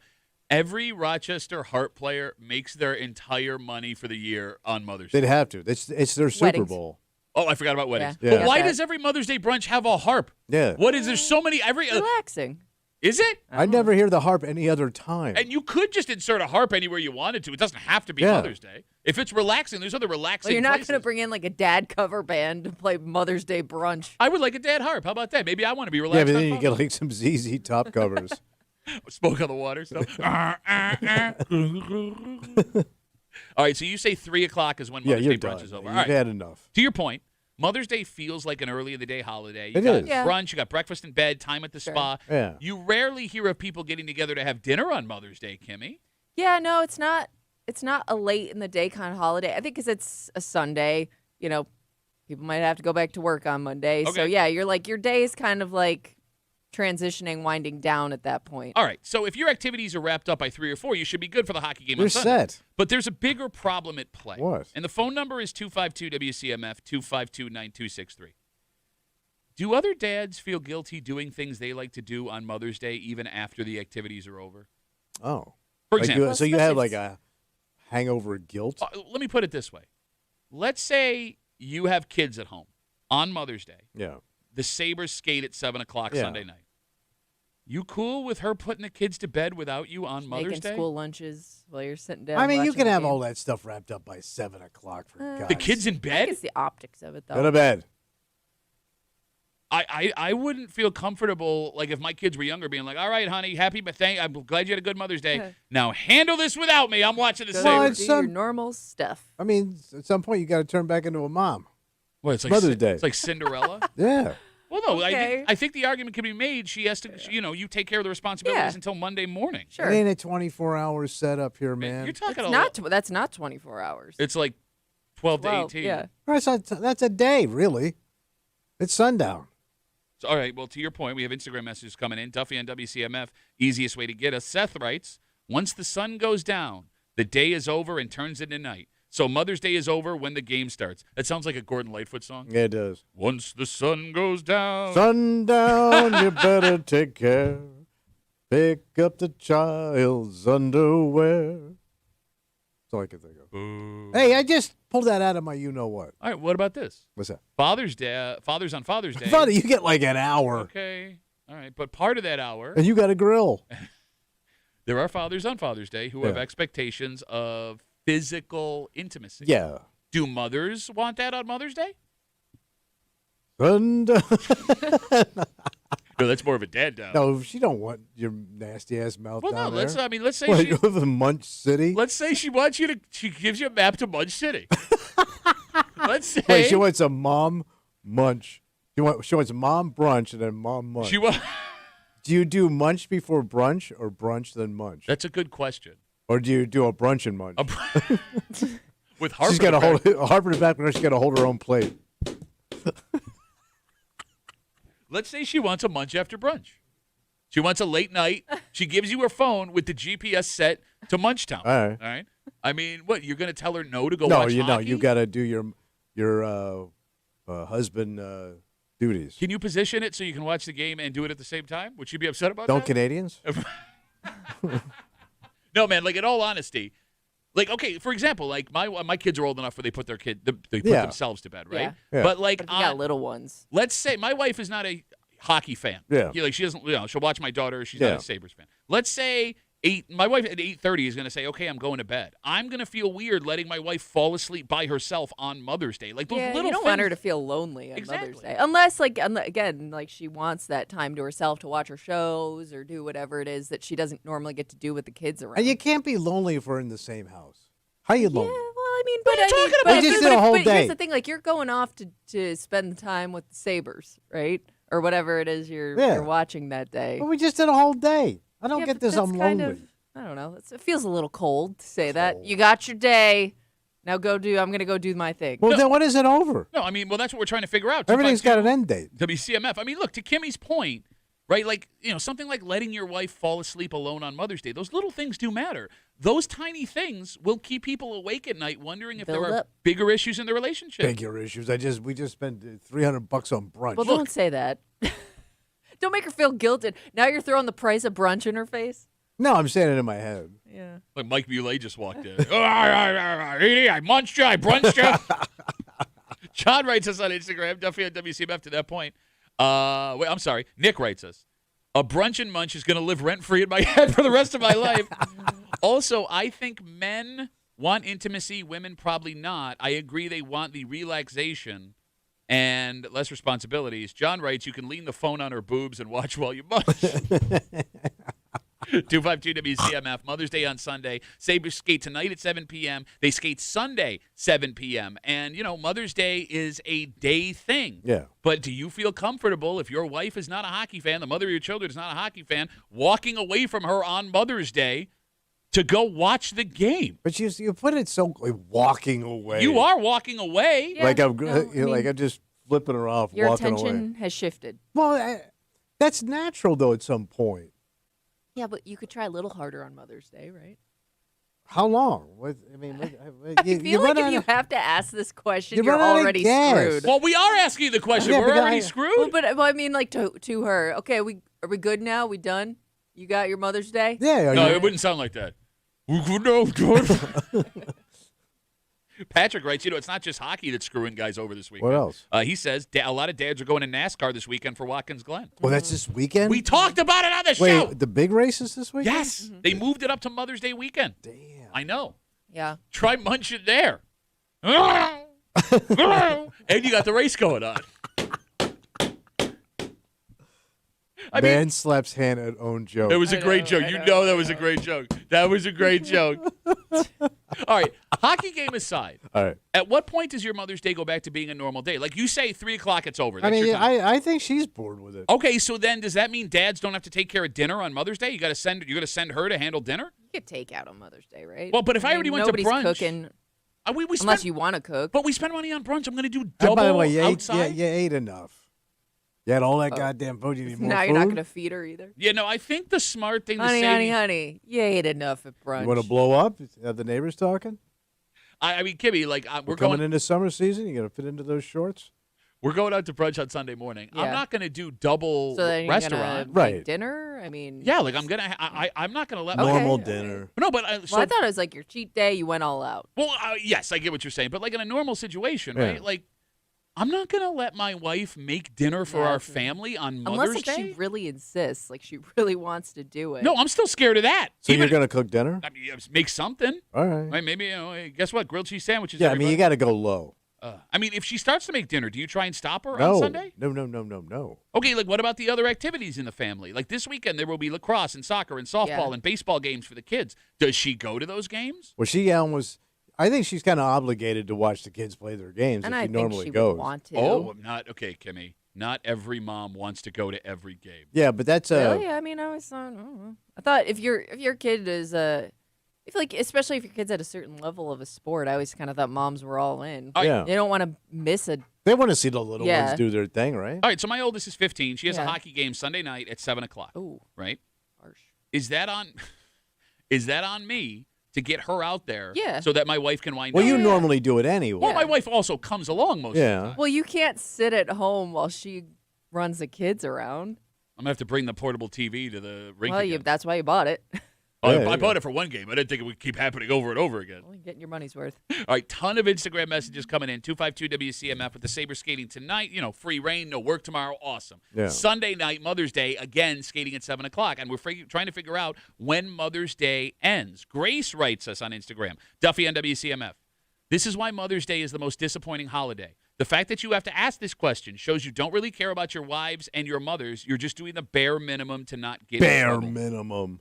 My God. Well, the way you're talking, you are just doing the bare minimum. Yeah. You said it's over at 3, and you ask I your know. wife, you want to blow up? You want to eat dinner?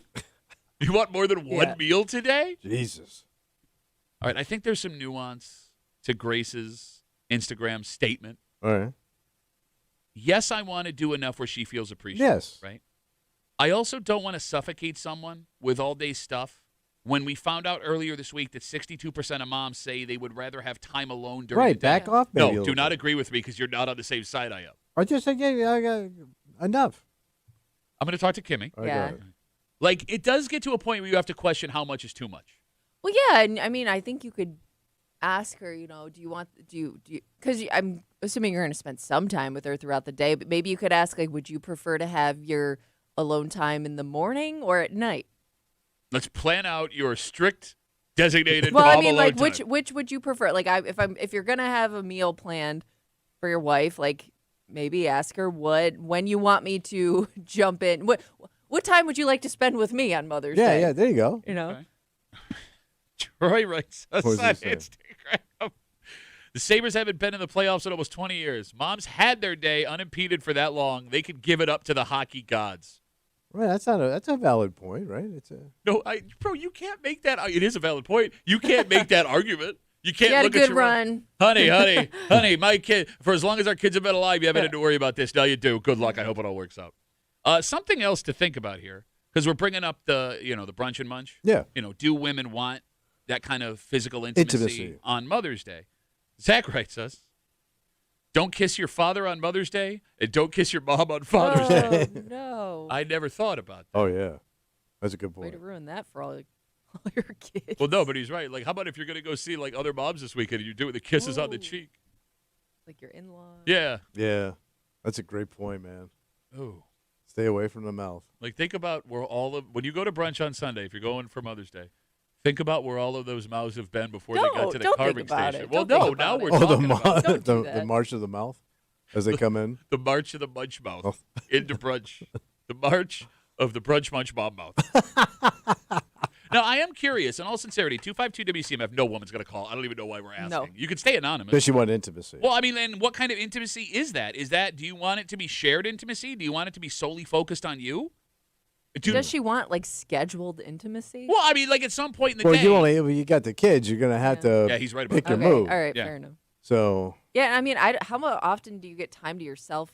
Like, but as a couple, if you have kids, you don't even have a window where that could happen. Early in the morning before the kids wake up. or late at night. Yeah, exactly. all right. Unless, I mean, the best Mother's Day gift you may be able to get your wife is a lock on your bedroom door. I'm not even kidding. Mm.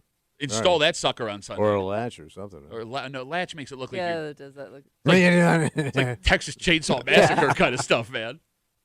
No, because in all seriousness, I Yeah. would. I don't know. Like I don't. My wife's not gonna No wife is going to look at you and be like, time to go downstairs, buckaroo. Yeah. Like, you have to feel it out, both literally and figuratively. Yeah. And I think you also have to expect the wave off at the same time, right? Like, you have to be prepared for whatever mood she's in. But there are some women that won't give the wave off. They don't want to disappoint their husbands. I know you're not that woman. Queen wave. It's like a baseball game with her. No! No! No! We'll wrap it up with this. What's that? What's happening? Mike writes us on Instagram. His wife must be over his shoulder as he's writing this. Yeah.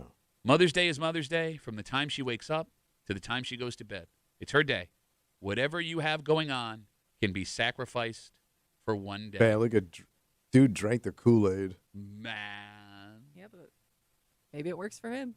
It don't work for him. He just surrendered. No, I mean, it works. It's just you're sacrificing. Yeah. He gave up. You talk so much I know, crap. I Is your know. wife at yoga? Is that why you're running your mouth? Oh, like yeah, this? yeah, long ago.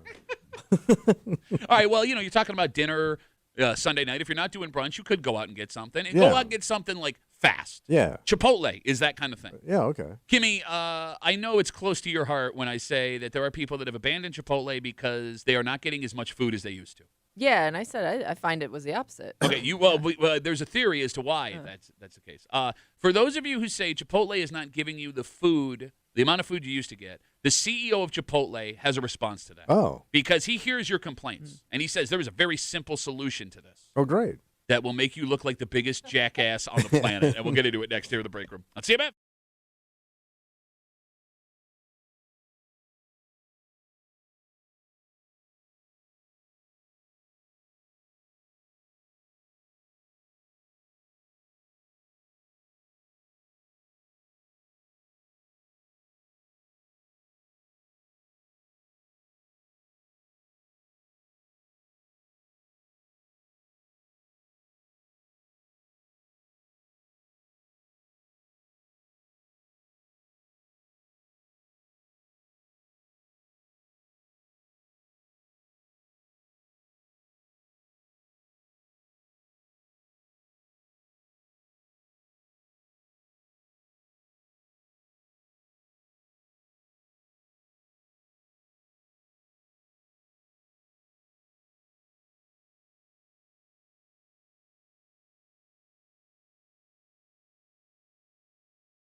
Look, this is the guy that runs the whole damn company telling you to do this. All right. So it's not a bad idea. All right. That's but good. I mean, it all comes down to how you want to be perceived by the people around you.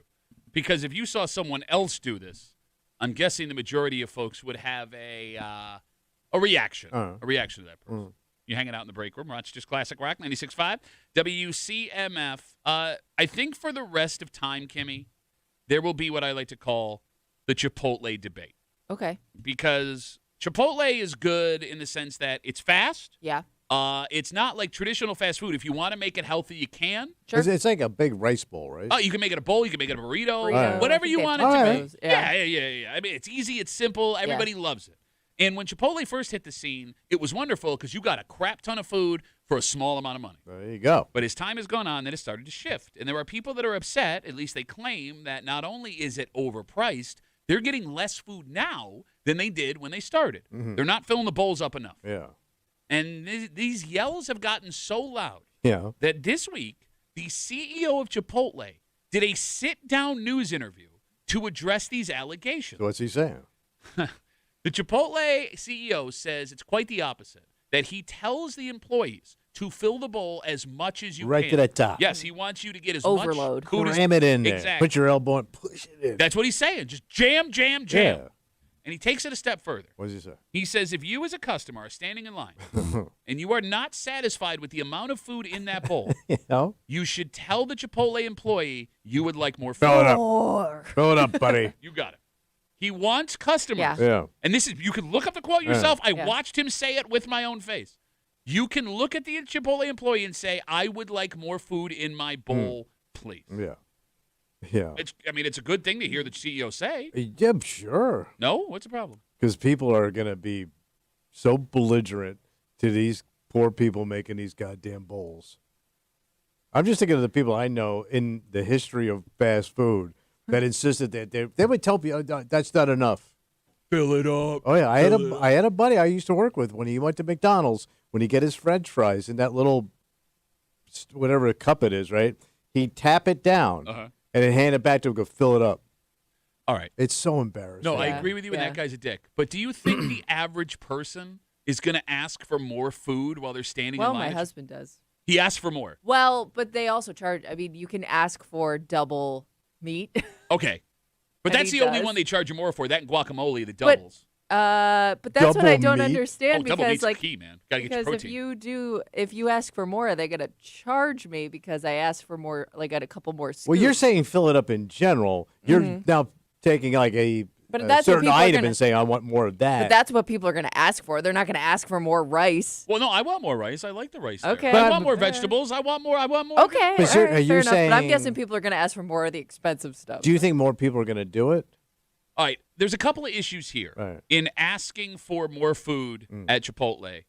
The first one is, do you have the balls to ask the kid working there? Because to your point, it does feel like a dick move to do it. Right, but 1 in 5 people in line is a dick. Okay. Yeah. Can they you don't do care. it? Can you do it politely? Are No. you able to ask? Oh yeah, you could do it politely. Oh. It still just sounds funny. All right, Kimmy, let's say I'm the Chipotle kid, all right, and I'm scooping food in the bowl, and I didn't give you enough. Yeah. Please ask me politely. For Hey kid, pop another scoop of rice in there. For Oh, me, I'm sorry. Are we please. playing baseball in the 1940s? Hey there, kid. You want to come over here and play a little stickball?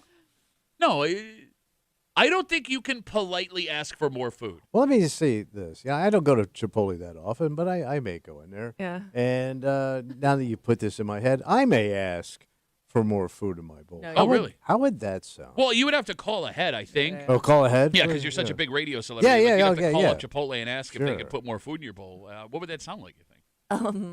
Excuse me. I don't want more food in my bowl, but do you have live music? Oh, they get free live music. Okay. The second issue here, are you going to feel judged asking for more food in front of a line of people? Oh, yeah. I'm embarrassed. If I'm with somebody that does this, I'm embarrassed. I mean, there is a lot of social pressure there. But then again, I mean, if I'm paying for... You look like an ass, man. But there is an expectation of what I'm paying for, right? Like the price is... I want quality in my bowl. The fact of the matter is, and I know this is everywhere, but like the price of a Chipotle bowl has doubled in the last 15 years. Sure. Like legitimate. Like everything else. Okay, like everything else. But I mean, like, if I have an idea of what it should be, Yeah. That kind of, right there, you sound like a dick. what?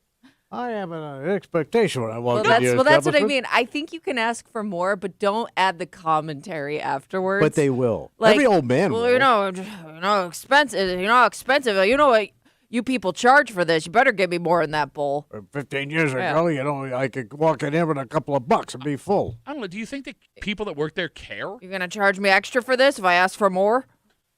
252 WCMF.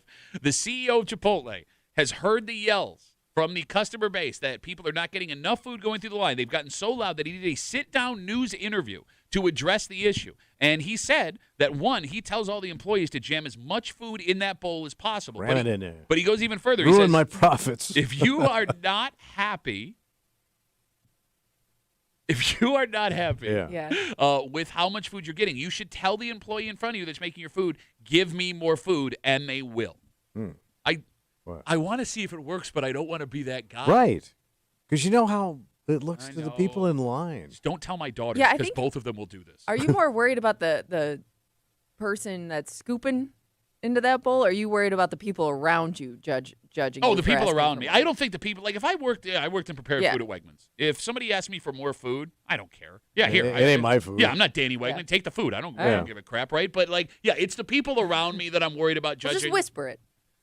You know, Kimmy, you have a theory that the amount of food you get is subconsciously given by the employees based on the size of the person Oh yeah, standing that's Oh, why they're looking at you? I always if I go with my husband to Chipotle, my bowl is always smaller than his. If he goes and orders it like to go for us, Same. I always have way more Wow, food just in based my on his bowl. girth. And I think that whoever is working always bases it off of his size and what he gets.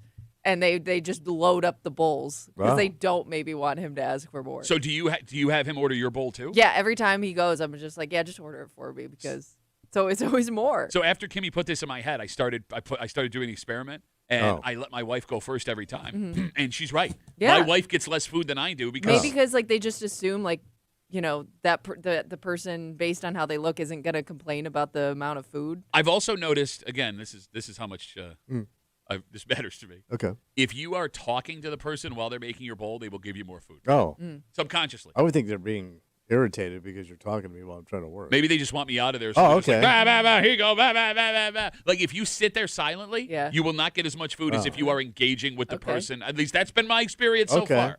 So if you are disappointed, and maybe this works in other places. Yeah, speak up. No, Well, That's what you're saying. Speak up. it's up to you. It's up. be polite about it. Yeah, if you're gonna do it, I'm gonna Yeah. try it. I'm gonna try it. No, don't be pushed around. They're cutting out the little guy for a cup of Chipotle.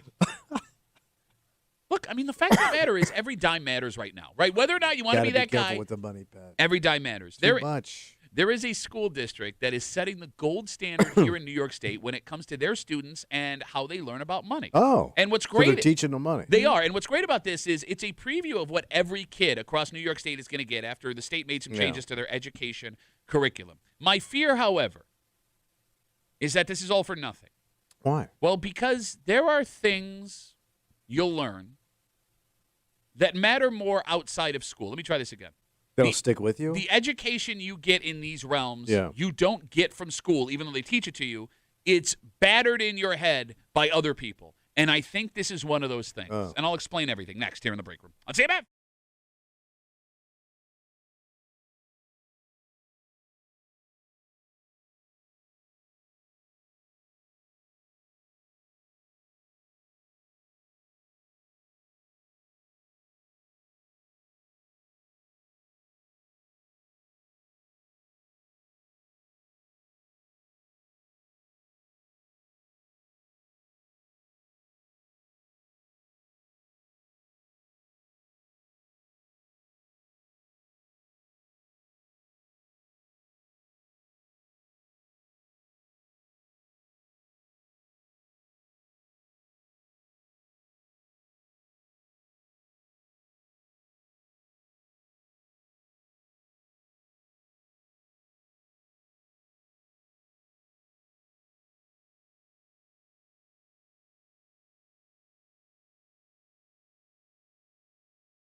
there is nothing wrong with more information.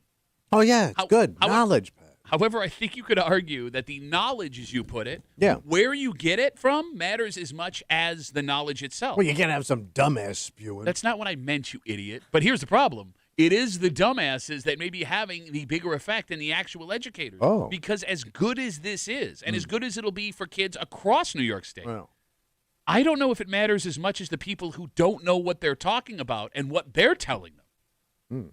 You're hanging out in the break room, Rochester's Classic Rock 96.5. WCMF, one school district in our area is getting some flowers this week, what's that? hypothetically. Oh. West Irondequoit has been named one of the top schools in America for teaching personal finance. Wow. And by the way, this happens like almost annually. It was put in the top 100 for the 14th straight year. Irondequoit. Yes. So Irondequoit has been giving classes on all kinds of practical financial skills to their kids for years. It teaches them about paying taxes, making a budget, buying insurance, taking out loans, buying a house. That's why Kimmy's dad is so good with money. Must be. So the reason behind this story is a bigger deal this year than it has in the past, because starting next school year, classes like the ones they teach at Irondequoit will now be a requirement for every school in New York State. Good. Yeah. It's part of the state's financial literacy push. And there is no way what they are doing in Irondequoit or what will be happening statewide is a bad thing. But Kimmy, Yeah. when it comes to where you are learning about your finances, is school a place that is going to give you, how do I put this? Where else would you get it? Well, there's only one other place you would learn about finances from. Your parents. You got it. Or just yourself. It's your parents. Yeah. Whether or not your parents are good with money, Yeah. you're going to pick up their habits. Yeah, I was going to say, I mean, you can be armed with all the useful information, all the correct information, and still have bad habits. You know, like, you know what the right thing to do is, but if, you know, you watched your mom, dad, whoever spend a certain way and, you know, they pass that down to you because, like, you could also get their bad advice too. It's hard to break that even with the proper education. And they're also going to give you advice that it's unachievable. You're talking about, well, I mean, again, You know, sometimes they do that too. let me again tell you what they're teaching in Irondequoit. Paying taxes, making a budget, buying insurance, taking out loans. It's the buying a house. basics. Exactly. Right. You're talking about the school will give you bad advice or your parents will give you bad Parents. advice? Okay. You know what I mean? Yeah, it's one thing to like study it and know it, and then another thing to actually apply it to your life. All right. The phone number is 252-WCMF, 252-9263. What would have the biggest effect on your financial future? Would it be the classes you took in school, like these kids are going to be getting now moving forward, or the way that you watched your parents handle money? 252-WCMF, 252-9263. Thoughts, Tommy? Oh, your parents, because you're seeing it all the time. I mean, you're living in it. So you're seeing the effects of it constantly. Kimmy, thoughts? Yeah, and also depending on, you know, how involved your parents are with your finances, they're going to be the ones that help you, like, you know, help set that up for you. Yeah, I think we're all in agreement here. 100%. It's your parents. Oh, and yeah. it's not even a question, because the only time money is real is when you are watching what it can or can't do in real life. Because if you have financially stable parents who have the ability to budget and save, right? Folks that have a home and a car or two in the driveway, that is your normal. Whether you realize it or not, whatever your parents did with their money is the standard for the rest of your life. And when you have questions, they're the only people that are there to help you. Yeah. Your financial literacy classes in high school, if those are the only ones you end up taking, they're not going to do squat. And here's why. And again, it's a noble idea. Yeah. And maybe things change. Kimmy, you took Spanish in high school, right? French. French. You took French in high school. Yeah. Speak French for me? Parlez-vous français, Pat? No. Okay, are you fluent in French? No. How many years did you I think take it's it? we. So I took it. No. No. I took it in high school, and then I had to retake a couple classes to get college credit. Okay. But that was West Virginia Did not French. stick. What's West French Did not- fry. Monsignor. God, no, he has no other words. He ran out of French fry. Arrivederci. French fry. And they don't even call it French in France. French fry, Monsignor Arrivederci. I mean, like, we all took years of math. Yeah. We're the worst math people Yes. on the I planet. took these types of like life math classes in high school, and I just remember again, like, I'm sure that I got something out of it at the time, but until you are in a place as an adult where you have your own money and spend it a certain way, like, you kind of learn it on your own, regardless. And even if you do, like, I guess what I'm getting at is, if we can't reach back and grab stuff we all learned when we were kids, whether it's French or Spanish or quadratic equations or whatever, right? What makes you think the financial stuff is going to stick with these kids down the road? I guess, like, it's better than nothing. Like, maybe you You're hope right. some stuff sticks. And some kids may have not seen any of this even at home. Absolutely. So, you got kids that could probably use a little money structure just based on their life and what their home life is like. Look, what you're saying is true. This is not a bad idea. They should do this. But my fear is, based on what I'm hearing parents say, reading Kimmy, what we heard from people all the time, you taught me square dancing, but you didn't teach me how to apply for a loan. This is not the magic bullet that people think it's going to be. Probably not. But like, the fact of the matter is, like, what these kids are learning, and they should be learning it, it's not complicated information. Learning how to do mortgages and taxes are great. But stuff like budgeting, that's not complicated. No. Don't spend more than you make. Break down where it has to go. Slow down. It should be right. We all know how to do it. Yeah, it just sucks. But we don't do it. Because you got to be disciplined. Yeah. Exactly. If you're not disciplined, you're not going to do it. And like that, especially if you had a drinking problem. Trust me. Well, it says man who can't even say the word problem. Problem. Or even dirty. Like, when you had your first job as a kid, did you get any guidance on what to do with that money from your parents? I blew that money so hard on cigarettes and beers and bad women. Thank you, Lucia's. The Ferrari family is the reason I was dating those women. Funding all your problems. Exactly, yes. And I think this loops back around to watching your parents, because if you had parents like Kimmy, who were responsible and watched every dime, it is easier. But if you had dads who, I don't know, bought a boat on a whim without telling their wife, or went to multiple Super Bowls despite having a hole in their roof, you're going to have a harder time understanding finances. Yeah, for sure. Like, the advice my old man gave me was so ridiculous that, you would never do anything. Because he didn't follow his own rules, because he made a lot of money. But he would tell you want to buy that house, you need 20% down, you better have at least 6 months in the bank, and you're going to have to buy all your furniture. You don't buy all your furniture once, you buy one share.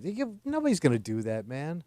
I have seen it go the opposite way, and it kind of is the same idea as, like, the kid that flunks out of college because their life was so structured before they went. Okay. Where I've seen people whose parents were such penny pinchers growing up that, like, they didn't splurge on anything, like, they didn't get to do any fun stuff because they were so budget conscious that when they did grow up and had their own money and bank account, thought, wait, I can just spend this on whatever I want. Like, they went a little too crazy. It's the Christian kid at a public college. But you also see boys gone wild. You also see it go the other way, where you have parents that are always struggling financially. You're moving from place to place, and those kids they squirrel every dime. So that was my niece watching my sister. Like, my sister's oldest kid is super buttoned up because she saw it firsthand, and not for me. The other two went my sister's direction. So you got a 1 in 3 shot. 252 WCMF. Big congratulations to West Irondequoit. They were, for the 14th straight year, named one of the top 100 high schools in America for teaching personal finance. And for a long time, they have been teaching kids about paying taxes, making a budget, buying insurance, taking out loans, buying a house. And what's interesting about this year is next year, New York State is going to start mandating this stuff for every school in the state. We got people that are disagreeing with us, even though if we all agree, it has to be true. Matt writes us, speaking another language is different from financial literacy. I mean, he's right, because you don't speak the language all day. Okay. But you handle money all day, even as a kid. I will say this, like, money is something that we're all interested in. It gets everybody's attention, not math, not English. So in that respect, I think he's right, because, like, when I went to that military school, there are things that stuck with me today that I still do, and it's all because it was personal. Okay. It was something I have to do every day. Tommy 2, the military school. Now it's personal. I still do things to this day from that school, but it's not anything had to do with books. Okay. But it was personal stuff, and money is personal. I understand, but money is also the hardest thing you will ever not use. Sure. Right? Like, you're right. There are going to be kids, just like there are kids who took French who could speak fluent French, or took Spanish who could speak fluent. You get what I can't even speak fluent English. There are kids that are going to benefit from this. And again, I'm not saying don't do it. Do it. I just don't want people to think like, well, That solves all the yeah, problems. the whole you're problem right. with money's gone. Kids are learning about it in school. But I think if there's anything sticky, it's going to be money because it gets everybody's attention. Okay. 252 WCMF, 252-9263. Let's talk to Phil. Hey, Phil. How's it going, buddy? I'm at Watkins Glen, baby. What's a budget? What's money? Cheeto Finger Phil is at Watkins Glen. Let's go bowling, baby. There you go. He's good with money. Did you take any This has filled the pockets. Did you take any financial classes, Phil, when you were in high school? I bought a financial stock and Blue Chew. I'm sponsored. I don't know what's happening. It takes a lot for me to hate somebody. Yeah. Cheeto Finger Phil. I hate Cheeto Finger Phil. Like, I hate him. He's really embracing that nickname. Like, and here's the thing. He's never called the show before 2 weeks ago. Nope. Yeah. He embarrassed the hell out of himself after you called him on the opposite of the point he was making. And, like, he must have, like, other weirdo friends. They're like, oh, I heard you on the radio, man. They're all in Gumbyville, baby. Gumbyville. You know, the other potential problem with this idea, What's that? like that these financial classes are fixing our kids and their money troubles. How long is the information good for? Like when it comes to getting a mortgage and buying a home, Kimmy, you had an experience a lot of Gen Zers and millennials are having right now where your dad had all kinds of good advice that would have worked for him when he was a kid. Well, yeah. I mean, to him, the homes we were looking at were not worth what they were being, The price. sold for, essentially. So he was like, yeah, just wait. Just wait on that. The Are you dip. sure you want that? It's going to come down. But if we had done that, if we had waited, we still wouldn't be in a house, most likely. And I think that Those Will he prices- admit that now? Like if you bring that up to your old man now, would he admit that? I don't think he would say that he told us to wait. All right. Oh, you think he'd gaslight I you? think he'd be like, yeah. You bought a house at the right time. Because and like that's just like a small example Yeah. here, right? Like when it comes to getting a mortgage, buying a home, taxes, like new ideas change, new things pop up. Like if I take a class when I'm 16, 17, and I pay a lot of attention and, I retain this stuff. Yeah. Even if I retain it, will I be able to implement those ideas when I'm 35? Maybe not. Right? I mean, they may be obsolete anyway. Like if they talk to me about investing, are the ideas I get in 2026 the right ideas when I implement them in 2040? You know what I'm saying? I understand. Like the world, as we have seen, the world changes quickly on a day-to-day basis. What do I tell you, Pat? What's that? Don't wait to buy gold. Buy gold, then wait. What about property, though? How do you feel See that property out there? Don't make it any more of it, Pat. You buy that now, you hold on to it. See that building over there? You rent it out to the tenants. They pay your mortgage and taxes. 252 WCMF. Let's talk to Marcy. Hey, Marcy, how are you? Hi, sweetie. How are you? Oh, this chick's dead broke. This is my jam. I have to tell you, I'm so pleased they're teaching it in schools. But just like Tommy said, you can have a handful of kids in a family if the parents don't model good financial behavior, which is, living below your means, not making stupid purchases, trying to prioritize and whatever. One kid might say, I don't want that, and two will go, oh, I got to have this. A lot of it, you can teach the details of finance, living below your means, the difference between saving and investing, taxes, etc. But inside, if an individual feels, I've got to have this, I've got to have that, they'll go to extremes and get themselves in debt. So that basic fiber of a human being comes into play. All right? It's in your fiber. When I was a kid growing up in New York, my parents didn't have a lot of money, but my mother was very, very savvy, and she worked and saved and went to college at night and started to invest, which was, a lot of people didn't really understand that. But if we can help kids to do that now, especially the landscape of owning property is like out of control. Well, you know what, Marcy, what I just heard, about owning property. Yeah. Oh, yeah, you got to buy rent. They're not making any more of it. No, they're not. You see that building over there? It's fine. It's fine if you can. But that's what your mother did. Right, but she didn't own property. Neither of my parents owned property. They grew up. They were in New York. They rented and they invested. That's what they did. But that was their. We're going back 60 years ago. Let's not try to. There are some basics though. It's living below your means. You don't need $300 kicks. You don't have to have. You don't have to have this designer crap or things that are above your means. It doesn't matter what it is. She's talking about you, dick. Well, what I got nothing. No, Marcy, you're saying all the right things. Yeah. And again, I hope I'm wrong here. I hope that every one of these kids that takes these classes moving forward, it does something for them that it didn't do for us, and we're in a better spot 30 years from now than we are right now. I'm just saying to all of these parents that are like, oh, now that the financial classes are here, we're golden. Let's not count chickens, hatch, etc. All right. No, I agree because, like Tom said, you will often model what you were taught at home. I mean, in every, not just finances, but morals and character and all that. What kind of lover all you those turn out good, to be? And whether you get to hockey practice 6 in the morning, and I've got the T-shirt for that one. I'm just saying, it depends on what's going on at home, but it does help in school to have it done, academically. The kids, it's just like any other subject. The kids who are interested or it has a hook, they'll learn it. The kids who don't, they won't. All right. At least try. Give it a shot. What's the worst that could happen? Marcy, always great to talk to you. Have a good weekend. Love you. Bye. Love you. Bye, Marcy. See, what the duality of man. Phil's awful. I love Marcy to death. Yeah. Right? Sure. We'll wrap it up with this. Katie writes us on Instagram, Duffy and WCMF, talking about these classes that are showing up. She says, the goal of most of these classes is so money is not a taboo subject and making kids more comfortable talking about it. I should note I'm a business teacher who has been teaching this stuff for a decade. I get that? Okay, good. Again, I'm not saying don't teach it. Yeah. I'm just saying you as a parent, what you are spending, what you are doing, what your kids are seeing matters. Well, yeah, they're taking it all in. There you go. Like, for example, there is a kid that turned to a life of crime here.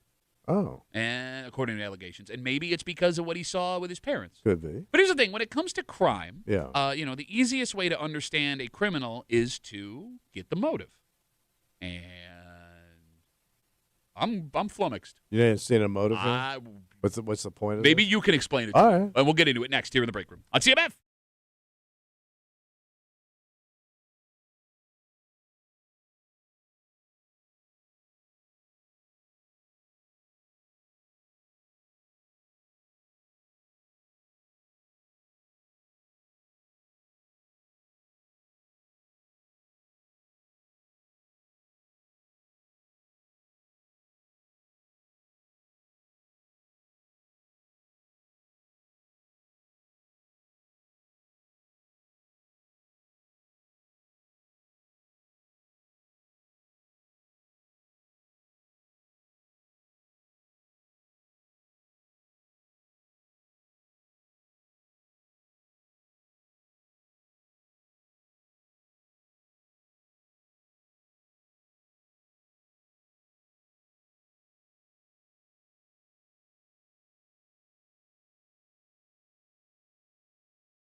A youth gone astray, Thomas. What happened now? Well, that's just it. We have the allegations. What we don't have is the motivation. Because in other stories we've seen like this, it was pretty cut and dry and simple and easy. Yeah. This one, not so much. Okay. You're hanging out in the break room, Rochester's Classic Rock, 96.5. WCMF, we will jump right into it. A teenager east of us has been arrested after a bit of a crime spree. And it all started Sunday morning. This 16-year-old kid began by stealing a dump truck from a town facility. Wait, he sold the city truck? You got it. Just after 8 a.m. Police say he drove that truck for a few miles before it, quote, became disabled. Did he not know how to drive a stick? Sounds like it. Did he Makes burn sense. the clutch Yeah. out on the town truck? Police say after the truck became disabled, he hopped out and then stole another truck, this time from somebody's house. He drove that truck for a few miles, then hopped out of that, left it where it was. That's when police say he decided to steal another truck. Damn, he's got a thing for trucks. All right. Looks like this third truck was also in someone's yard. The third truck, Tommy, is what became his downfall. Police say he got into a car accident, took off on foot, was later found by a state trooper. The 16-year-old was charged with a whole bunch of stuff. Of trucking. Trucking. You ain't good at trucking. He was released to a parent. He has a court date coming up. And that's all the information we have. All right. And what blows my mind about this, Tommy, it doesn't make a lot of sense. Because we've seen our share of joyrides in the greater Rochester. Oh, yeah, we had a summer of it. Kia Boys, baby. Yeah. But with almost all of those stories, there are multiple kids involved. Yeah. And you understand that. Yeah. Right? Like, you're out making trouble together. Yeah. You're trying to impress each other. Yeah. You're egging each other Showing on. off. One-upsmanship, right? Yeah. You're doing things you probably wouldn't do if your buddies weren't there watching. Yeah. This kid, if the allegations are true, stole 3 trucks by himself. He's a lone wolf. Why would you say it like that? He's a lone No, wolf. you make it sound so much worse, especially in that voice. We had a lone wolf. Does it sound worse or does it sound cooler? No, the way he's what, lone wolf? It makes Lone it sound, it wolf. makes the crime sound worse. Way worse. Stop saying it like that. Like, the kid didn't take these for profit. He wasn't getting revenge on someone. So what's the motivation? He wasn't even nobody to impress. Yeah, no bragging rights. No. 252 WCMF. I mean, I guess you could after, but yeah. But I could nobody also saw you do it. I could also not do it and Yeah, lie, yeah. brag about it. Yeah, true. What's the motivation? 252 WCMF, 252-9263. There's always like those risk taker kids though, where they just had to do something that they knew they weren't supposed to do to see if they could do it. Do you think it's like that's just kind of part of their personality almost? So let's go down that road. Because if my kid, Kimmy, gets caught stealing 3 trucks by themselves, I think I'm scared for my kid. Oh yeah, Like, that's a risk taker. Like, if my kid was caught stealing a car with 4 other kids, don't get me wrong. Yeah. I'm out of my mind. Sure. But I also get it. You know what I mean? Yeah. I get being not- influenced. Yes, I understand it. Or like the influence or like the showing off or whatever. I understand how a human mind can get there. My first question, if I find out my kid alone stole 3 trucks by themselves in a matter of an hour, what is going on in your head? I'm scared for my kid. Because he's a loner. A what? A lone wolf. No. He is a loner. I mean, that's a loner kid, probably. It's not that just that he's a loner. It's like Kimmy said. Risky. They just want to cause trouble. Yeah. That Could they be. exist just to cause trouble. Chaos. It's a kid that doesn't have any limits, I guess. Like they I don't know. They don't have a fear of the consequences. Yeah, that's a big one. That's a big one. All right. And Like- if they don't have it now, is that something you develop, or is that the way you live your life? Look, I mean, what you are asking is everything that is going through my head looking at my kid as I'm Yeah. driving him home from the police station. Like, what are you afraid of? what have I done to where you're at this point? What do I have to do to make you afraid of the consequences? Because if your kid's not afraid of the cops grabbing him in a stolen car, what can I do at the house where I'm going to be like, I'm going to correct your behavior, mister? But I guess, too, like, let's say your kid, let's say it's the first time he's done this, Okay. and he doesn't have a lot of friends. Would you be more disturbed if your kid did this with no friends in his life? Or if he has a normal group of friends, but he went and did this by himself? Well, that's a good So question. those are 2 different types of kids. Yeah. Because the first one would be, A lone wolf. Uh. A lone child. Juvenile lone wolf. well, I mean, all right. An epidemic of juvenile lone wolf I in the guess greater Rochester area. Are we doing Reefer Madness? Tonight on Channel 10 with Berkeley Breen. All right. Thinking about it. Mhm. Uh-huh. If we're talking about a kid with no friends, that does this on their own. That kind of makes sense.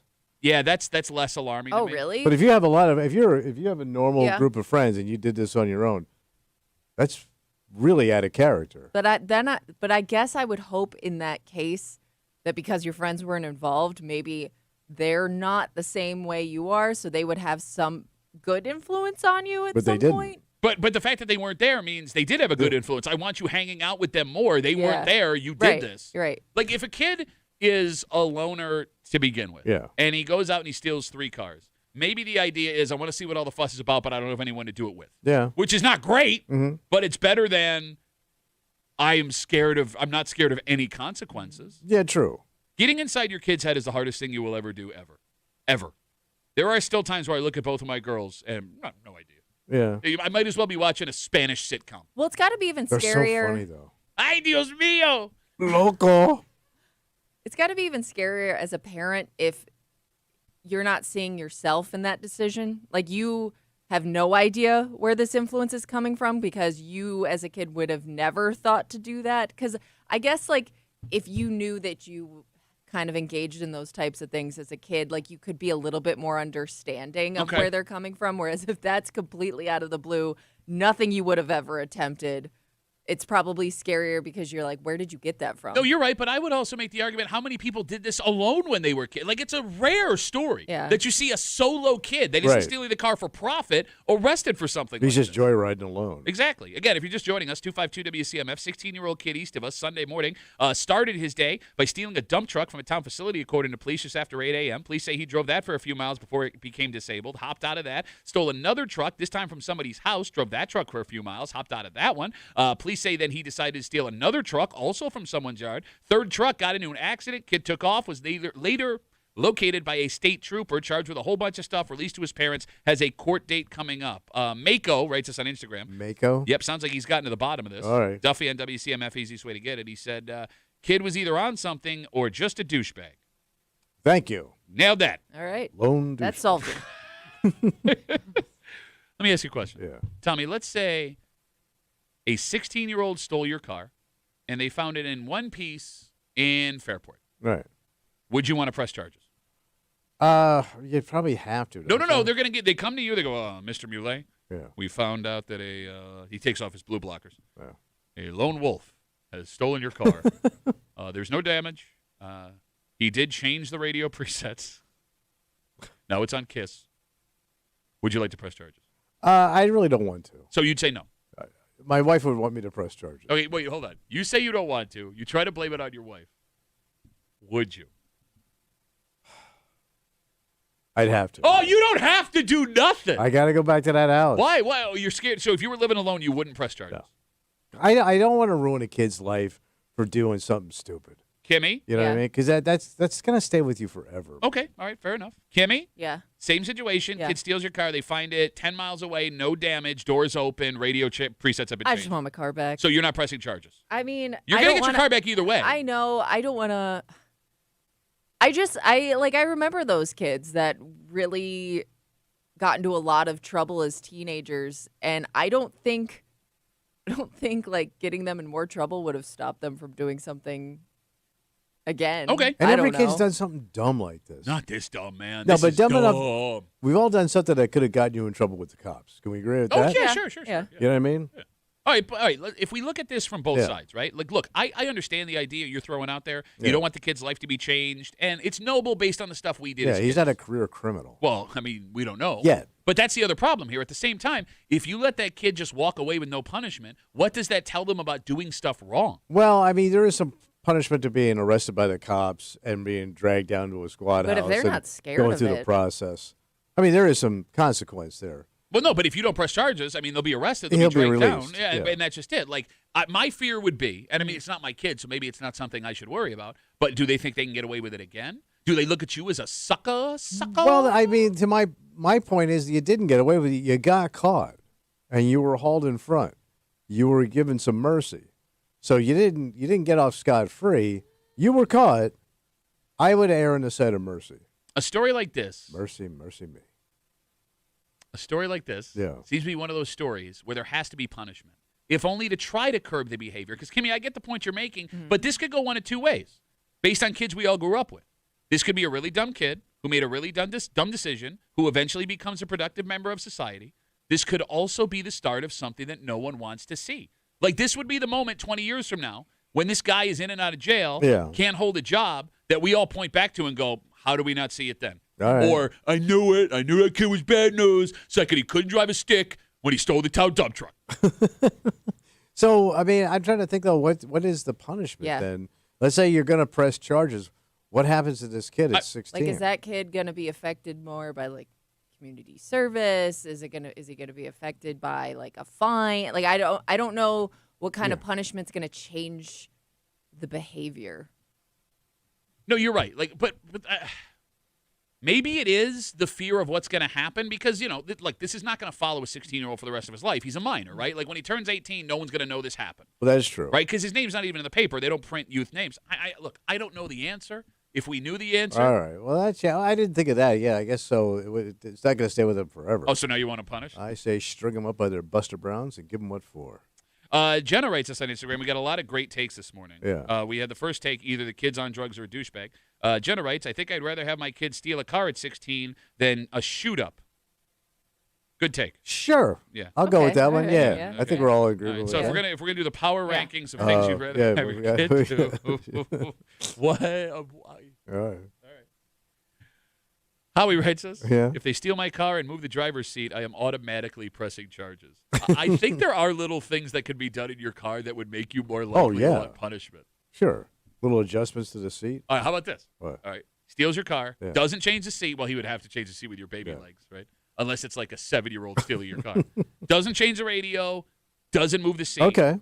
He stopped and got Taco Bell, and there is now a 5-layer burrito that he dropped mashed into the carpet of. Oh, I'm pissed. Are you If pressing? he got it on the seat. It's on the seat. It's on the carpet. Like, you're Good. going to have to either get it deep clean or those fun white pants you love are going to have 5-layer burrito on them. And my car smells like rancid-ass burrito. It's bad. It's really Yeah, bad. it's tough to get that smell out. And, like, he had stolen it for long enough where he got the burrito farts, and he was just blasting them in the car. Smells like stale burrito farts. Yeah. Yeah, I'm pissed. Are you pressing charges? Oh, yeah. That's the difference for you? This kid is going to jail. Juvie jail. You know what's funny, too? You also can't tell what kind of kid this is based on the charges he's facing, because there is this strange type of kid. Yeah. Not rude, well-spoken, grades Quiet. were fine, Could be quiet. but they They're just too smart for their own good. yes, and they get kept bored. and they kept doing stupid stuff. Yeah. Yeah. Like they needed a challenge at all times, They're even bored. if it was even if they were doing a bad thing. Yes. And, like, you wouldn't talk to this kid and right away know they were trouble. No. Right? But in certain moments, at certain times, that kid was going to have the worst idea you have ever heard. Like, there are 2 guys in my head right now from high school that pop in my. They were smart kids. Yeah. They were polite kids. And it would be 3 o'clock in the morning, and they'd be like, hey, you know what we should do? And they would just say words where you're like, what is happening? Yeah. What are we talking about right now? I don't want to be around you. Yeah. Is it that kid? Yeah, but that kid's always around. You're right. Yeah. The 3 o'clock in the morning kid. They're definitely not lazy. I'll give them that. But that's the other problem, right? Bored kid with motivation can make really bad decisions. Yeah, he would quit at one truck. He could have. All right, just after 9 o'clock, we are going to have a discussion about pornography. Okay. Because for it being a billion-dollar industry, there are a lot of Americans who have an interesting idea about where it falls on the morality line. Oh. But before we get there, your Sabres skate tonight, 7 o'clock live on CMF, Game 2 against the Montreal Canadiens. They also skate again on Sunday. And, Kimmy, you paid the $400 a seat to go and watch this game. Sure did. And it was awesome. It was pretty cool. You loved it. Okay. Yeah. If you can't afford that ticket, Yeah. there are other options to go watch with like-minded people. But it's still going to be more expensive than any other way you can watch it. And I'll explain everything next here in the break room on CMF. But first, got to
Get excited, buddy. What's going on? T-minus 10 hours till puck drop tonight. Oh, wow. Yeah, that's right. And you have the opportunity, if you'd like to spend the money, Yeah. to go to the arena and watch the game tonight. Sure. Kimmy had that opportunity the other day. There is nothing better than like-minded people all around you pulling the same rope, cheering for the same team. All right. And as the Sabres hit the road on Sunday, you're going to have opportunities like that as well, including one next week, potentially, that will give you almost the same experience as being at the game for much less. Damn. Kind of. Okay. You're hanging out in the break room. Rochester's Classic Rock 96.5. WCMF, your Buffalo Sabres skate Game 2 tonight. 7 p.m. puck drop against Le Montreal Canadiens de Habitant.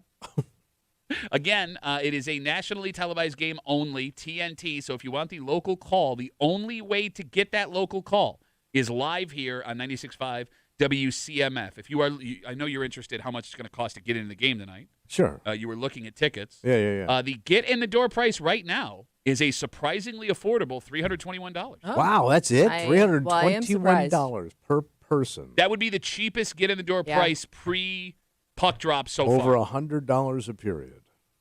Yeah, but I mean, if you've been married, that's pretty affordable. Okay. You know what I'm saying. Mhm. You know what I'm saying. Oh, yeah. By the way, Kimmy, you have recommendations for getting the cheapest ticket price after your experience on Wednesday? Oh, yeah, you can wait a little bit. Yeah, we may have pulled the trigger a little too soon.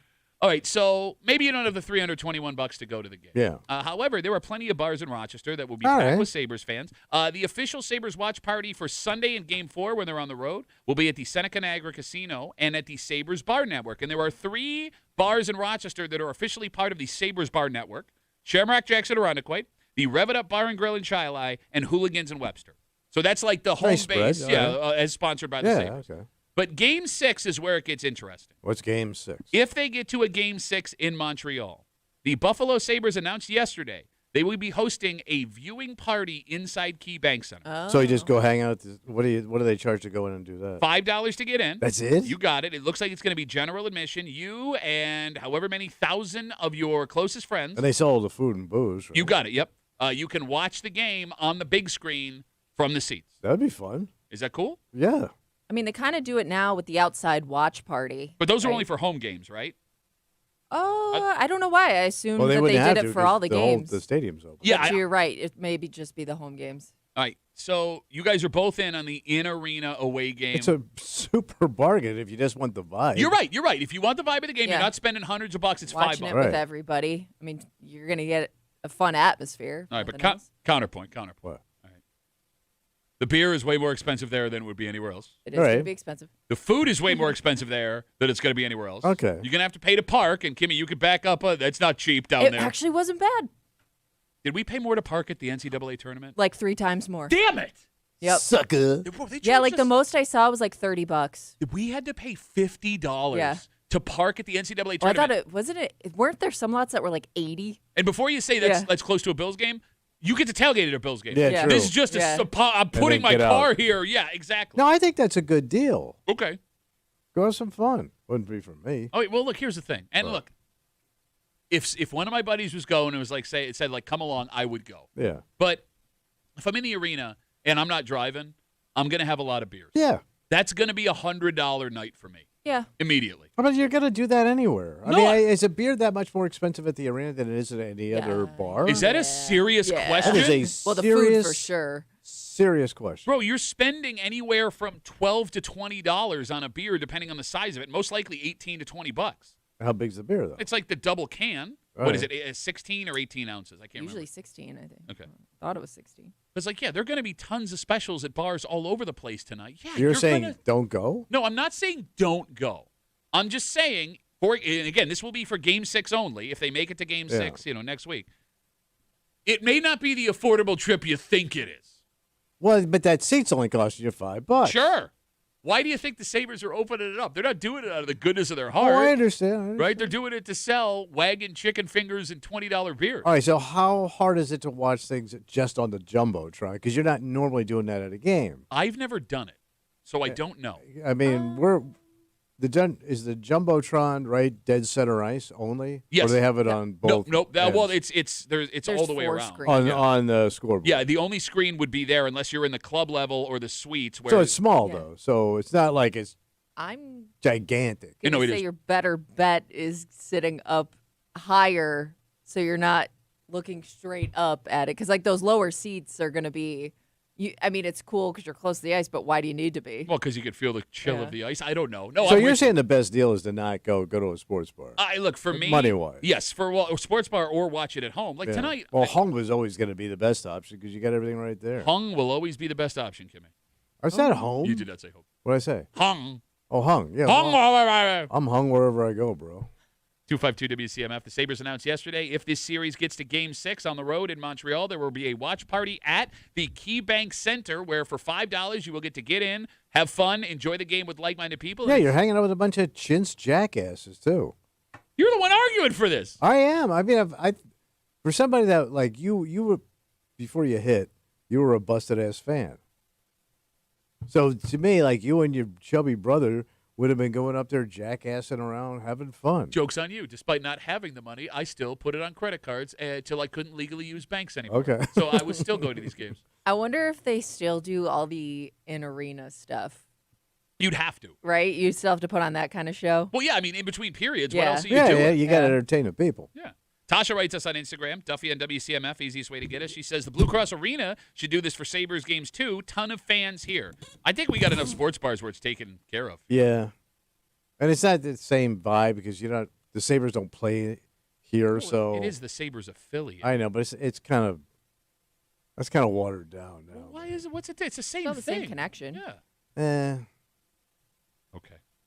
I mean, it's a beautiful NHL stadium. It's not. It's one of the worst in the league. Yeah, but it's for around here. That's what we get. No, I mean there are. If they hadn't just gotten a new football stadium, if it like wasn't the roof leaking, they had at one point. Pagulas had to repair that. Let me put it this way: if the Pagulas did not own both the Sabres and the Bills, the owner of the Sabres would be melting down about needing a new arena right now. Oh, that's how bad. Is that shape. bad? It's in horrible shape. Oh. Well, it opened in '96. It's 30 years old, and they built it on a budget to begin with. Do you know it's actually 3 separate buildings? No. Yeah. So were they skating and had to go like through a hallway? There's a breakaway. We're going to lose to that area again. Okay. Where you walk in, yeah, the back of the house, and where they play hockey are 3 separate buildings. Complete buildings. Yes. All right. They built it on the cheap. Oh. And now it's not really working out all that well. All right, so tonight, if you're going out, go enjoy yourself. Have fun. Be safe. High five. Be careful. Doing your thing. And if you're watching at home, don't drink to the point where you can't remember the end of the game. All right. How about that? All right. If you don't watch hockey, there are other things you can do this weekend. What can I do? Well, you got Watkins Glen. The race is happening. Oh, Folks yeah. already down there. They're partying, baby. Mother's Day is going to be a big distraction. Yeah. And you can touch yourself. Well, sure. Yeah, I mean, if you wanted to. Every day's touch yourself. Every day's touch yourself. No, think about it, you know. Americans have a weird relationship with porn. Yes, even though we consume more of it than any other place on the planet. There's been more legislation over the last 12 months than there's really ever been about pornography. And it was invented. Modern day pornography was invented here. And we now have a glance at how people personally feel about pornography. Right. Because the morality of it all. And that's exactly what the word is, morality, because there may be a difference between moral and good. Okay. And that might be what the discussion is here, and we'll get to it next in the break room. Let's see you,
You ready to be shocked? Shock me. It's not like this is discussed in open company, so we can only imagine how people feel about it. I mean, like, guess if they use it. Yeah. But it is a billion-dollar industry. Oh, yeah. It's pretty popular.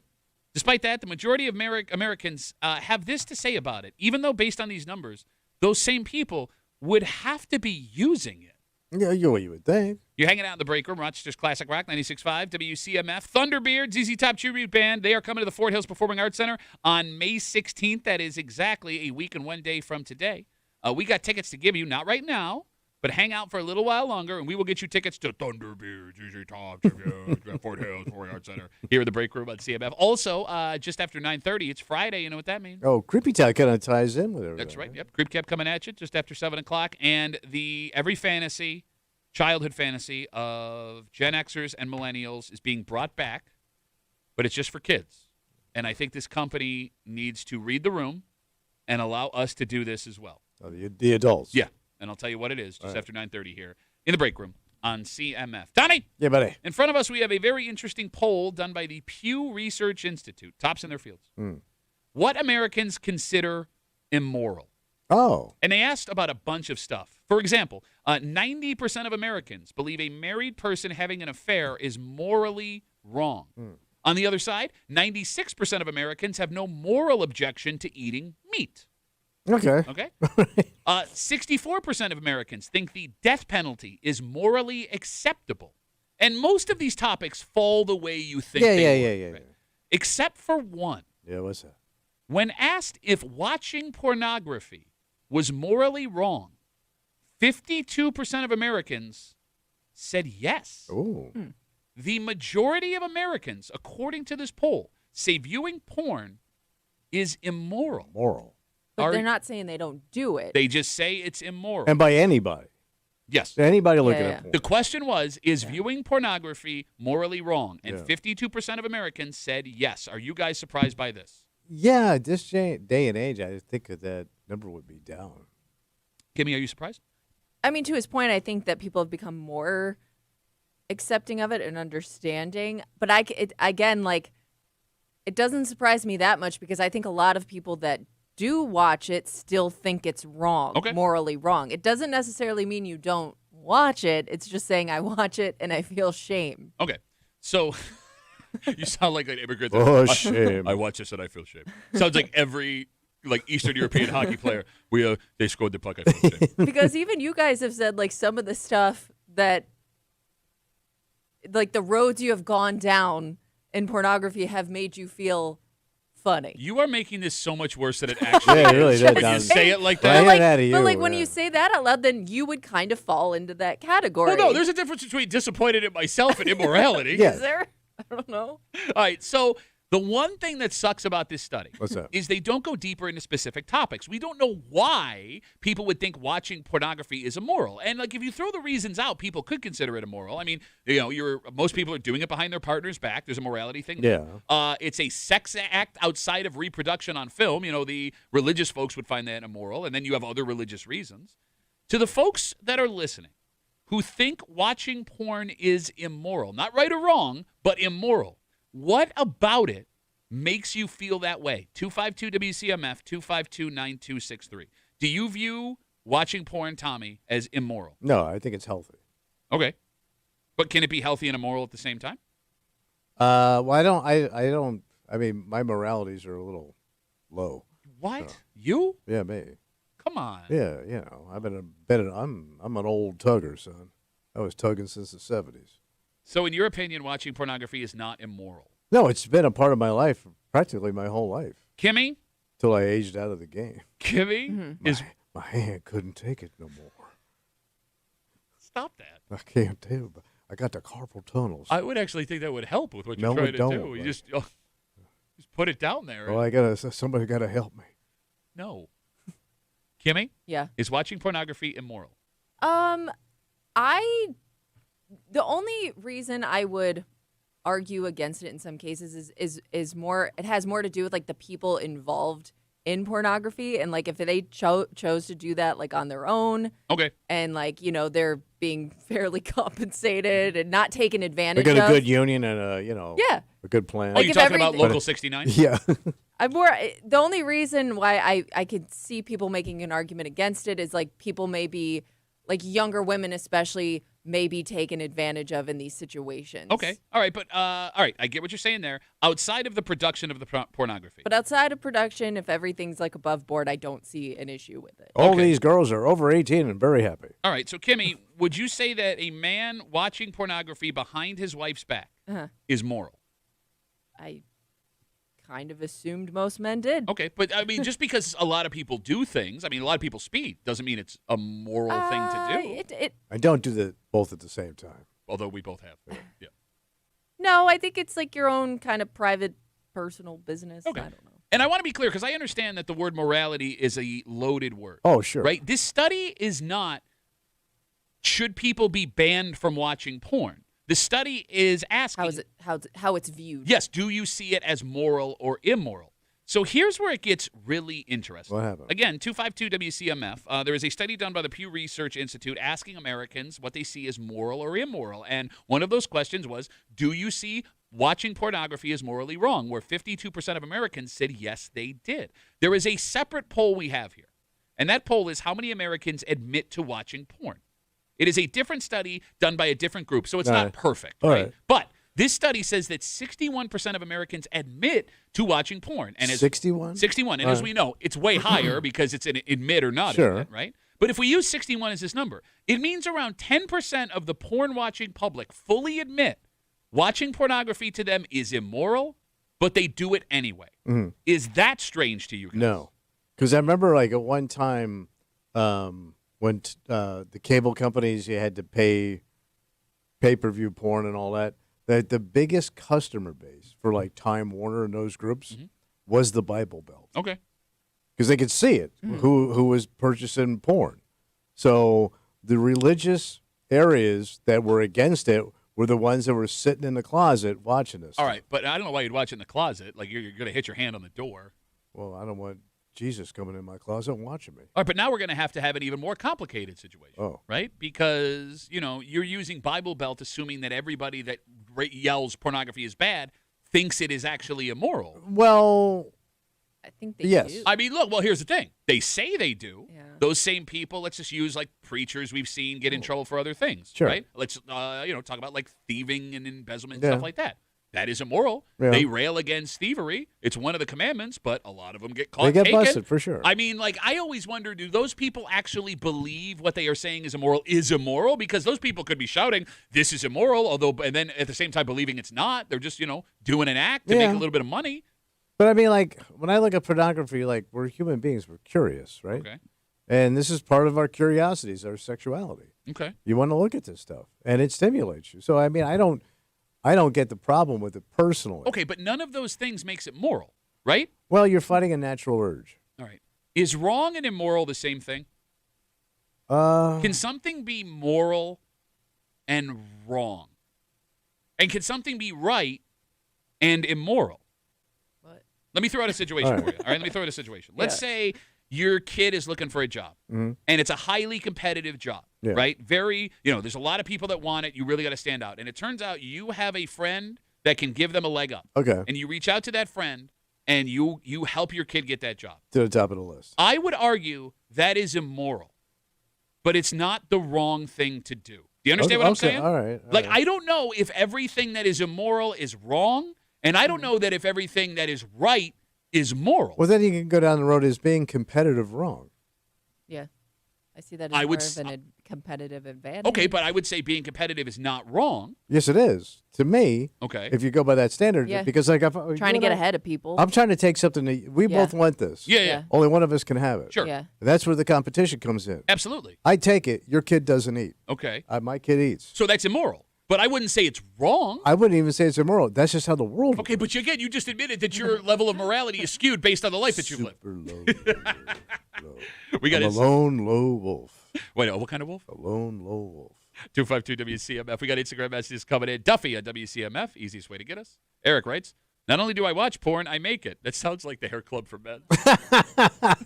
I'm also a customer. I work from home. He goes on, I'm tired of sanctimonious, hypocritical dumbasses who raise themselves over everyone else. I mean, Eric, I get what you're saying. I mean, that's just as believe. But and here's the thing. Again, like 10% of the people who would admit that it is immoral are also using it. I think there can be a fight within yourself. Oh, absolutely. Right? You could struggle with your own morality. And it's not just pornography. I mean, there are things we do every day that we feel are immoral, but we do them anyway because they bring us joy. It's something we have to do. Yeah, you know what I mean? Like, I get where you're coming from. I get the frustration, but I don't know if someone thinking pornography is immoral and using it at the same time, does that make him a hypocrite? Kind of. It would make you a hypocrite if you don't think other people should Yeah, do if you it. push your morality into Yeah. other people. And I'll give you an Yeah. example. He's a gospel singer. I may have his name. Kirk Franklin? Kirk Franklin of the New Nation. So- Kirk Franklin of the New Nation. And he was one of those new age guys, and he's super popular, sells out arenas. He admitted to a porn addiction. And at one point, he gathered up all his porn in his Bentley, went to a dumpster, and threw it out.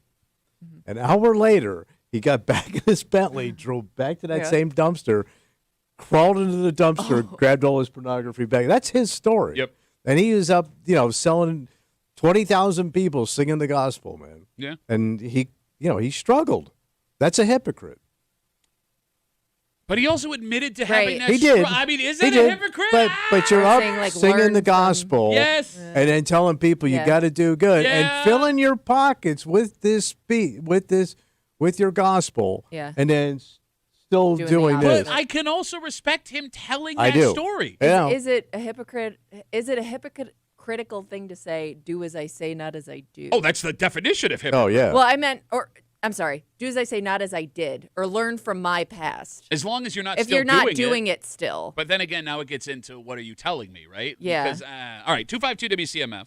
I think we're handling this well, being for as dumb as we are. Yeah. Being for as dumb as we are. Yeah. We are the stupidest show in America. And we'll keep it rolling with Jeremy. He's on CMF. Hey, Jeremy, how are you, buddy? I think there are examples of what can be moral and wrong. So right and wrong is usually defined by laws, and morality is usually defined by, inner thoughts or inner, whatever you want to call it. That's good. So you can steal from a rich man to give to a poor man because he has no food. It's wrong by the eyes of the law, but you're doing something moral, right? You're feeding him. You're making him whole. Okay. So because I'm a nerd, I read the participants in the study here. There are 4,000 people throughout the United States, heavily weighted towards the religious aspects of society. Okay. Lots of Jewish, lots of Catholics, a lot of Christians. So it doesn't surprise me at all that they would say 52% view it as wrong. Okay.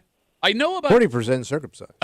I know about I'm going to regret asking this question. Oh, yeah. I mean, growing up Catholic, I knew that was wrong. Yeah. I know just based on what I see on television that the religious right thinks it's wrong. The Christian. Oh yeah.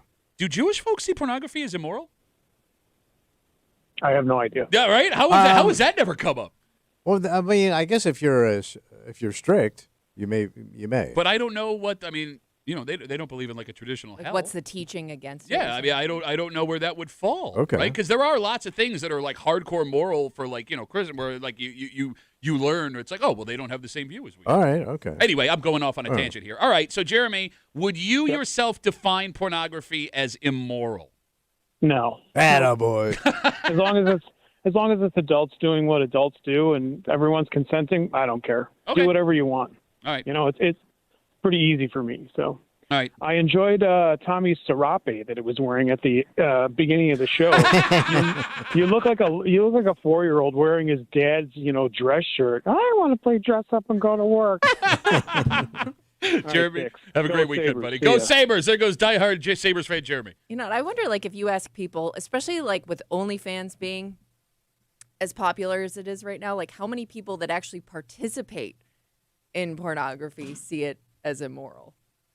Wait, would that work in it? Yeah. You got to eat. That's the name of the last film. I had it. I stumbled over it. Like, I wonder how many people struggle with that in their head. As a job? Yeah. I mean, that's how that being. Well, bro, I mean, Because like we've had women call in that participate and they want to change their name and they're like they obviously want to keep. it seems like something that they struggle with personally because of other people in their lives. I get what you're saying, but I think there's also a difference between morality and shame. It's someone else's morality being projected upon you, not that you find it morally wrong. Yeah. But to your point, I mean, we use porn as the most extreme example. There are plenty of people that go to their job every day that have a moral issue with what they do. But they got to eat. Yeah. Exactly. Like strippers? Okay, let's get away from the most extreme example. Well, I'm trying to think of let's say you work in finance, right? And your job is to put money in the pocket of someone you know is not so great person or making money the wrong way, right? But that is a moral issue. It happens on this show all the time, right? Like we cover stories where there are things that we have to talk about, and I would be lying if I said there weren't times where morally I felt bad for things that were said on this show or takes that I had. Yeah. You've never had that shame before? Not really. Oh my God. I really don't. We used to have some adult stars come on the show. Yeah. And some of those women were just very open, and it was just a gig, Other girls were very shy, demure, and almost ashamed of what they did. Okay. And you would but it was about 50-50. I wasn't talking about the adult industry. I get where you're coming from. I'm saying just news stories that we cover. Oh, I understand. Discussions that we have and things that get said, and then you learn things later. Look, but that's the only way you can grow as a person is to talk about this. You're not wrong. If you live in a closet, you're not going to learn anything. You're not wrong. But at the same time, with the gig that we have or the gig that everyone else has, what you do affects other people as well. And God forbid, you say something, I have something, we have a take without all the information where somebody's life gets affected in a negative way. But you don't have control over that. Well, I do because I could have just not opened my mouth. Okay, but that's not your job. Your job is to entertain people, and we're going to start tomorrow. Which creates the moral conflict, my friend. Yeah, we are off. Best show we ever did. All right, we'll do it Thursday. 252 WCMF. Again, if you are just joining us, the Pew Research Institute did a study on what Americans consider immoral, and they asked about a bunch of stuff. Again, 90% of Americans believe a married person having an affair morally wrong. On the other side, 96% of Americans have no moral objection to eating meat, but the one that stood out, the one that didn't line up exactly the way you'd think, 52% of Americans, when asked, is watching pornography morally wrong, said yes. Despite that, another study showed that 61% of Americans admit to watching porn, which is low. But if we just use that, that means about 10% of Americans believe porn is morally wrong, but are watching it. All right. Dun, dun, dun, dun. It's also kind of funny. What's that? To see what other things were viewed as less moral than pornography in this study. Well, I think drinking, drugs. Yeah. Let me put it this way. More Americans, morally, are okay with the death penalty than pornography. Oh. 34% of Americans think the death penalty is morally wrong, which is about 20% less than pornography. More Americans are okay with homosexuality than porn on a moral basis. Wait.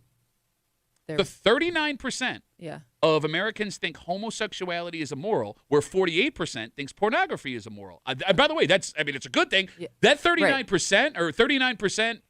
Let me try this again. That think it's immoral. Yes, 61% of Americans thinking that homosexuality is moral is a higher number than I expected. Yeah. Oh, but I assume that would be higher than the homosexual. Well, we're talking the whole country. Yeah, true. Whole country. True. But it is strange to me that more people are okay with homosexuality than they are pornography. Yeah, I would have thought by now that would have kind of leveled off, but we're also far more comfortable, morally speaking, spanking children than we are watching porn. That should be nobody should be okay with hitting a kid. That's really shocking too, because you would never do it in public. No, but again, it's not do you do it, it's do you have a moral objection to it. Yeah. Only 20 But I feel like you wouldn't do it because you know the way. I don't know. I would just assume more parents were opposed to that. Yeah. Only 23% of Americans had a moral objection to spanking a kid. So spanking a kid, okay. Spanking a woman on video, not okay. Yes. According to the study. 252 WCMF, let's talk to Ben. Hey, Ben, how are you, buddy? Pretty good. How you guys doing? Well, I was doing good. First off, go Sabres. Go Sabres. Second, I had a job where I used to ship alcohol, and I quit that job because I felt like I was contributing to people like Tommy. Oh, you mean untalented losers? But it's funny, you call, which causes me to drink. Yeah. I don't know. I didn't want to contribute to people's bad habits. That's why I quit. I just felt like yes, I'm earning a paycheck, but I also felt like I was doing those people a disservice by helping them. Don't you deliver cheap car parts now? Yeah. People need cheap car parts. Yeah, people need that. That's a necessity. That's fine. But you don't need alcohol. Ben, thanks for the call, buddy. Have a good rest of the day. I mean, think about a bartender, right? You have regulars that you know are ruining their lives walking in every day paying you for a beer. That does have to mess with some folks. Okay. Yeah. There's a difference between someone coming in, blowing off steam, having a beer with buddies, and a guy that sits at the bar happy The regular. hour. Yeah. So those people didn't like me. Nobody likes you.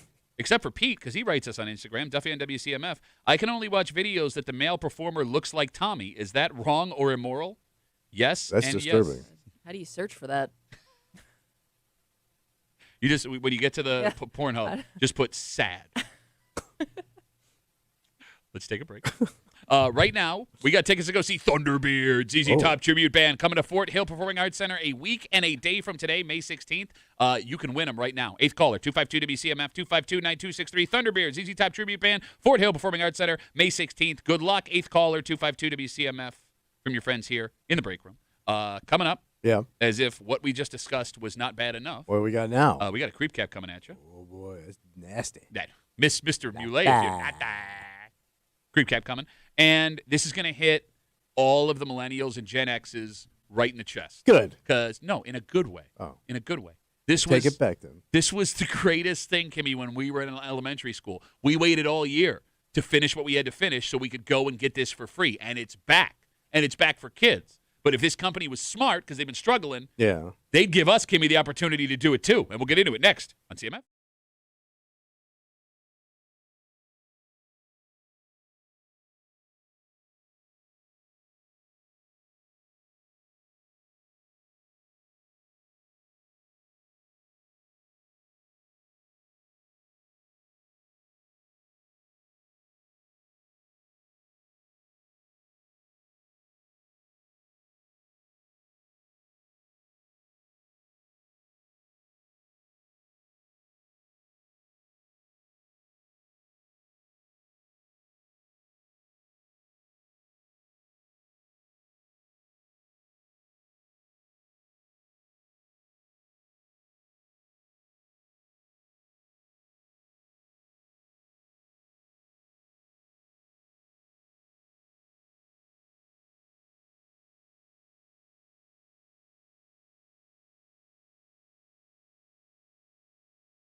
Oh, my God, it's back. What happened? And if this company was smart, Yeah. I mean, look, it's great that these kids of a new generation are get to experience this. If they were smart, they would allow the original lovers of this, Gen Z and millennials, to participate as well. Oh.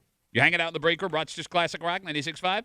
WCMF, we'll get to that in a second, but it is Friday. Yeah, buddy. As if the pornography discussion wasn't enough, Tommy said a lot more gross stuff this week, and we're going to play it for you. It's Creep Cap. It happens now on CMF. Tommy said it, and we all regret it. It's the Creep Cap on WCMF. Gray's Cooch wins this argument. God damn it. Okay. So there I are salute you. There are two I salute you. King Double Gray Queen Cooch. Great Cooch. That's not a fun job. Yeah. Slicing cheese all day, and you come home smelling like cheese. There are worse things that you smell like. What do you Eric- get to your mom shop? You smell like That's really You cheesy. smell like class? Is that what you mean? Yeah, classy, smelly cheese. I need a hammock and a cold one, son. I just country dome this whole damn town. You can handcuff me or what, but I'll catch that critter either way, coming or going. 252 WCMF. And I did it in my work booth. Two. My nipples are always erect, I will say that. Why? I don't know. They've always been like that. So you have constant hard nipples. I have, yes, resting, erect nipples. So you have REN. No, they broke up. But it's all they had back then. Gray, dusty, muddy cooch. One of my favorite blues artists of all time. Oh, muddy cooch, mama. Mother's Day. What your mama doing here, baby? I do one mama only. Mama's Mother's Day. What you doing here? You don't like stronger fish. No, that's why I don't hang out with your mom anymore. What Well, I think your mother's a delicious cup of chowder. for a 38-year-old man touching himself on Main Street, which is one of the worst Seeger songs of all time. How's it go? Touching myself on Main Street. Yeah. Down on Main Street. I need a tissue. I think it's why no dad asks for what he actually wants on Father's Day. Why we never make a fuss about it Because your wife finds those things disgusting. And sticky. That's even more busted. Moving in with your sister while she's getting banged by her husband in the next room and you could hear it.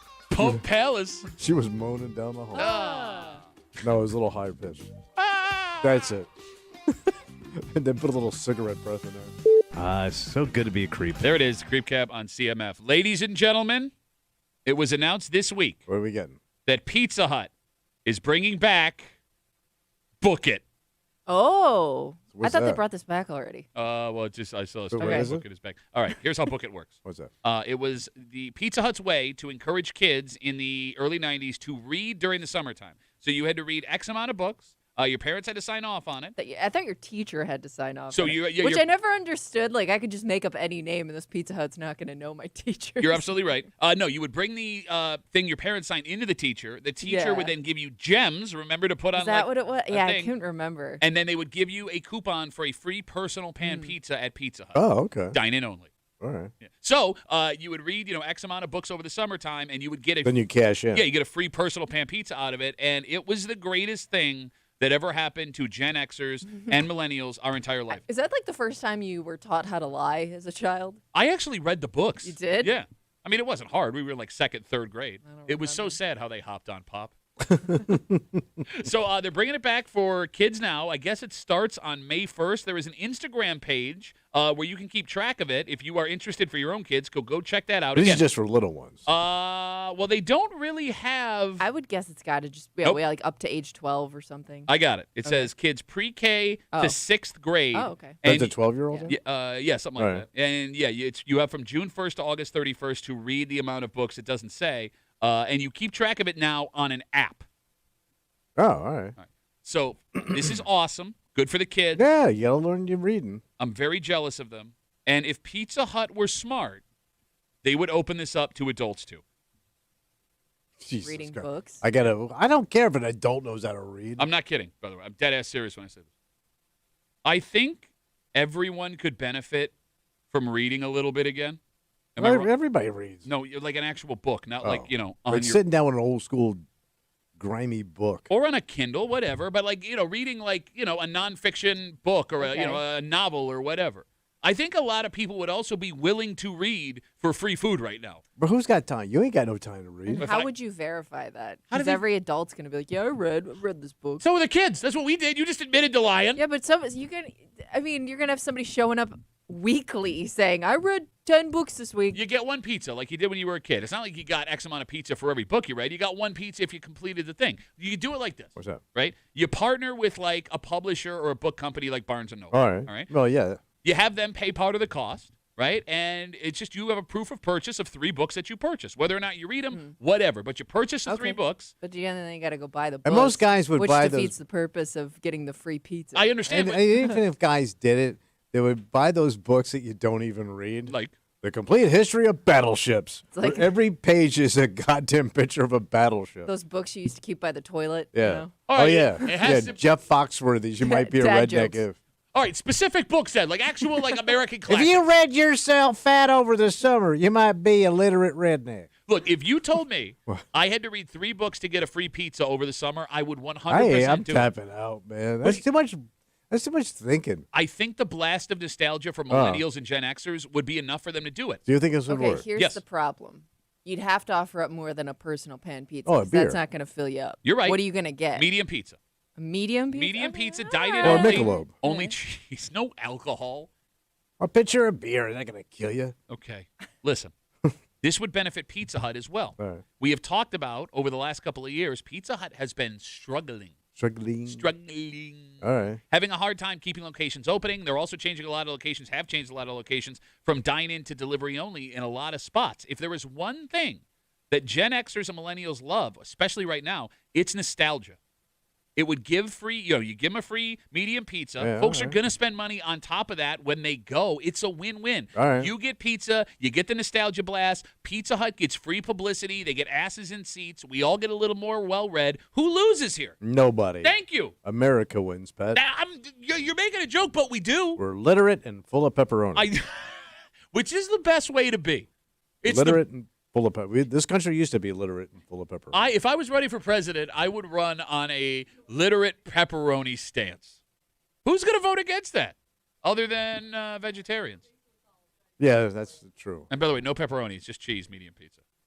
If you Oh. want pepperoni, you got to pay more for the Oh, cheese. you do? It's still a free. I'm just saying, it's All still right. a free Yeah, it's good. All right. personal pan pizza. All right. James writes us on Instagram, Duffy and WCMF. He says, unfortunately, this relies heavily on the honor system, and very few will take care and take advantage. Yeah, whatever. Free pizza. Yeah, you learn how to cheat. Again, Barnes & Noble sells books. Pizza Hut's going to sell you extra stuff on top of the pizza. Two things that are probably struggling: by the books way- and pizza. And I don't think Pizza Hut ever cared about kids reading. It was just a way to get kids and parents into Pizza Hut, so Yeah. parents would buy a couple of beers and a But pizza. it was everything as a kid. Like, let's not think they Pizza Hut was more noble than they actually were. They were just trying to get they were using us as vehicles for our parents to spend money. While we sat in the smoking section. Yes, we all have emphysema thanks to Pizza Hut and the Book It program. But that's okay because it was fun. Yeah. It sucks. My kids never got to do Book It. Did they have anything similar, though? Nothing? Nope. Like, A there reward system of some sort? I think there's a was it Yolickety maybe that would give them free stuff based on the report yogurt card? joint? That's Yeah. still in business. Yeah, there's one in Henrietta. Is We're- there? We're very big fans of I Yolickety. haven't been to one in a long time. But yeah, I can't remember if it was them, but yeah, there was an ice cream or a yogurt place. If you brought your report card in and showed them like you got X amount of A's or B's, you would get free stuff for it. What would happen if you and I walked in with a report card Well, they punch you in the face. with yogurt? They would just like dump it on your head. Why is that bad? Get out of here, you dumbass. I'd be eating it out You of had my to do the lickety walk of shame. which I have to do coming out of your mom's house every single night. When I get done, yo lickety and yo mom.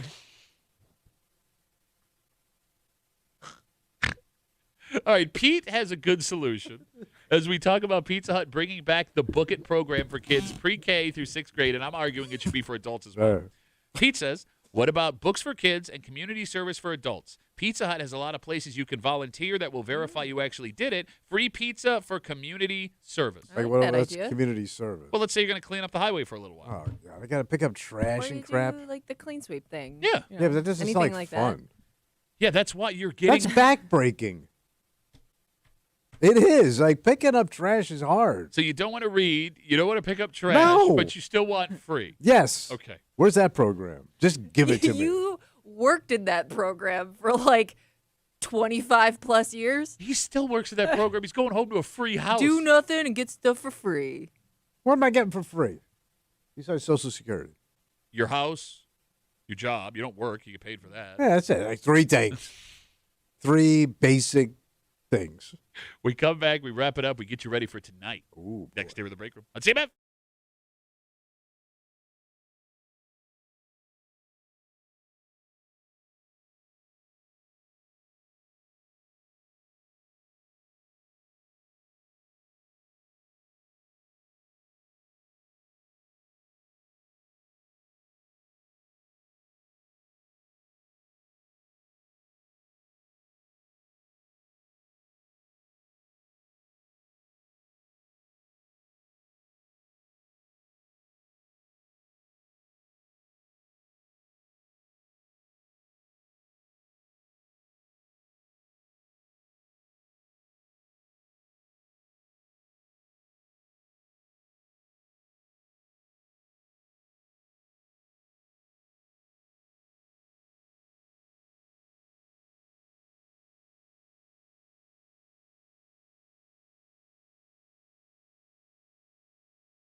Hey, Scooby Rubber. Adio. Friday Rubber. Friday Break Room CMF. All right, here we go. We are going to have Oh, boy. 2 puck drops before we talk to you guys again. Yeah.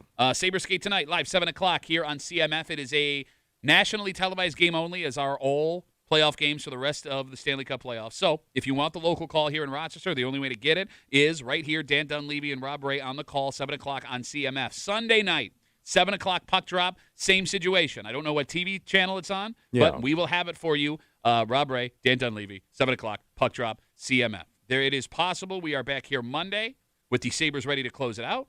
Oh, really? Well, yeah, they could be up 3-0. So I got to take that jersey home, correct? Yes, the Dmitry Kalinin jersey, game-worn jersey. You got to bring it home because the Sabres are 2-0 when you have worn it at 6 o'clock in the morning on game days. All right. So you have to bring it home, and on Sunday, take a picture and text it to me so I can post it the way we have posted all of the pictures. All right. And if you have not seen Tommy in this jersey, either on the live stream, you can check it out. Excuse me. Duffy on WCMF to see what it would look like if I gave a T-shirt to an old man I was having sex with when he had to go to the bathroom. Okay. All right. Okay. And if you'd like to try that too, maybe I could take the picture Sunday morning. At 6 I'm really o'clock. tied up, man. Yeah, well, we could tie you up. Yeah. We got to get out of the way. For Kimmy? Yeah. Who's not, totally going to puke. Who's not jerseyed up but sweat. Did you buy that sweatshirt at the game the other night? I did. How much? It wasn't cheap. How much? It was like $80. Oh! Hey, you spent you're blowing through your money. God damn. Yeah, your husband's got a pension. It's fine. Oh, it's true. For Tommy Muley, who's only wearing a big old set of bazonkas. They're called bazonkazonks. We'll see you back here Monday morning, 6 a.m., here in the break room on 96.5 WCMF. Go Sabres!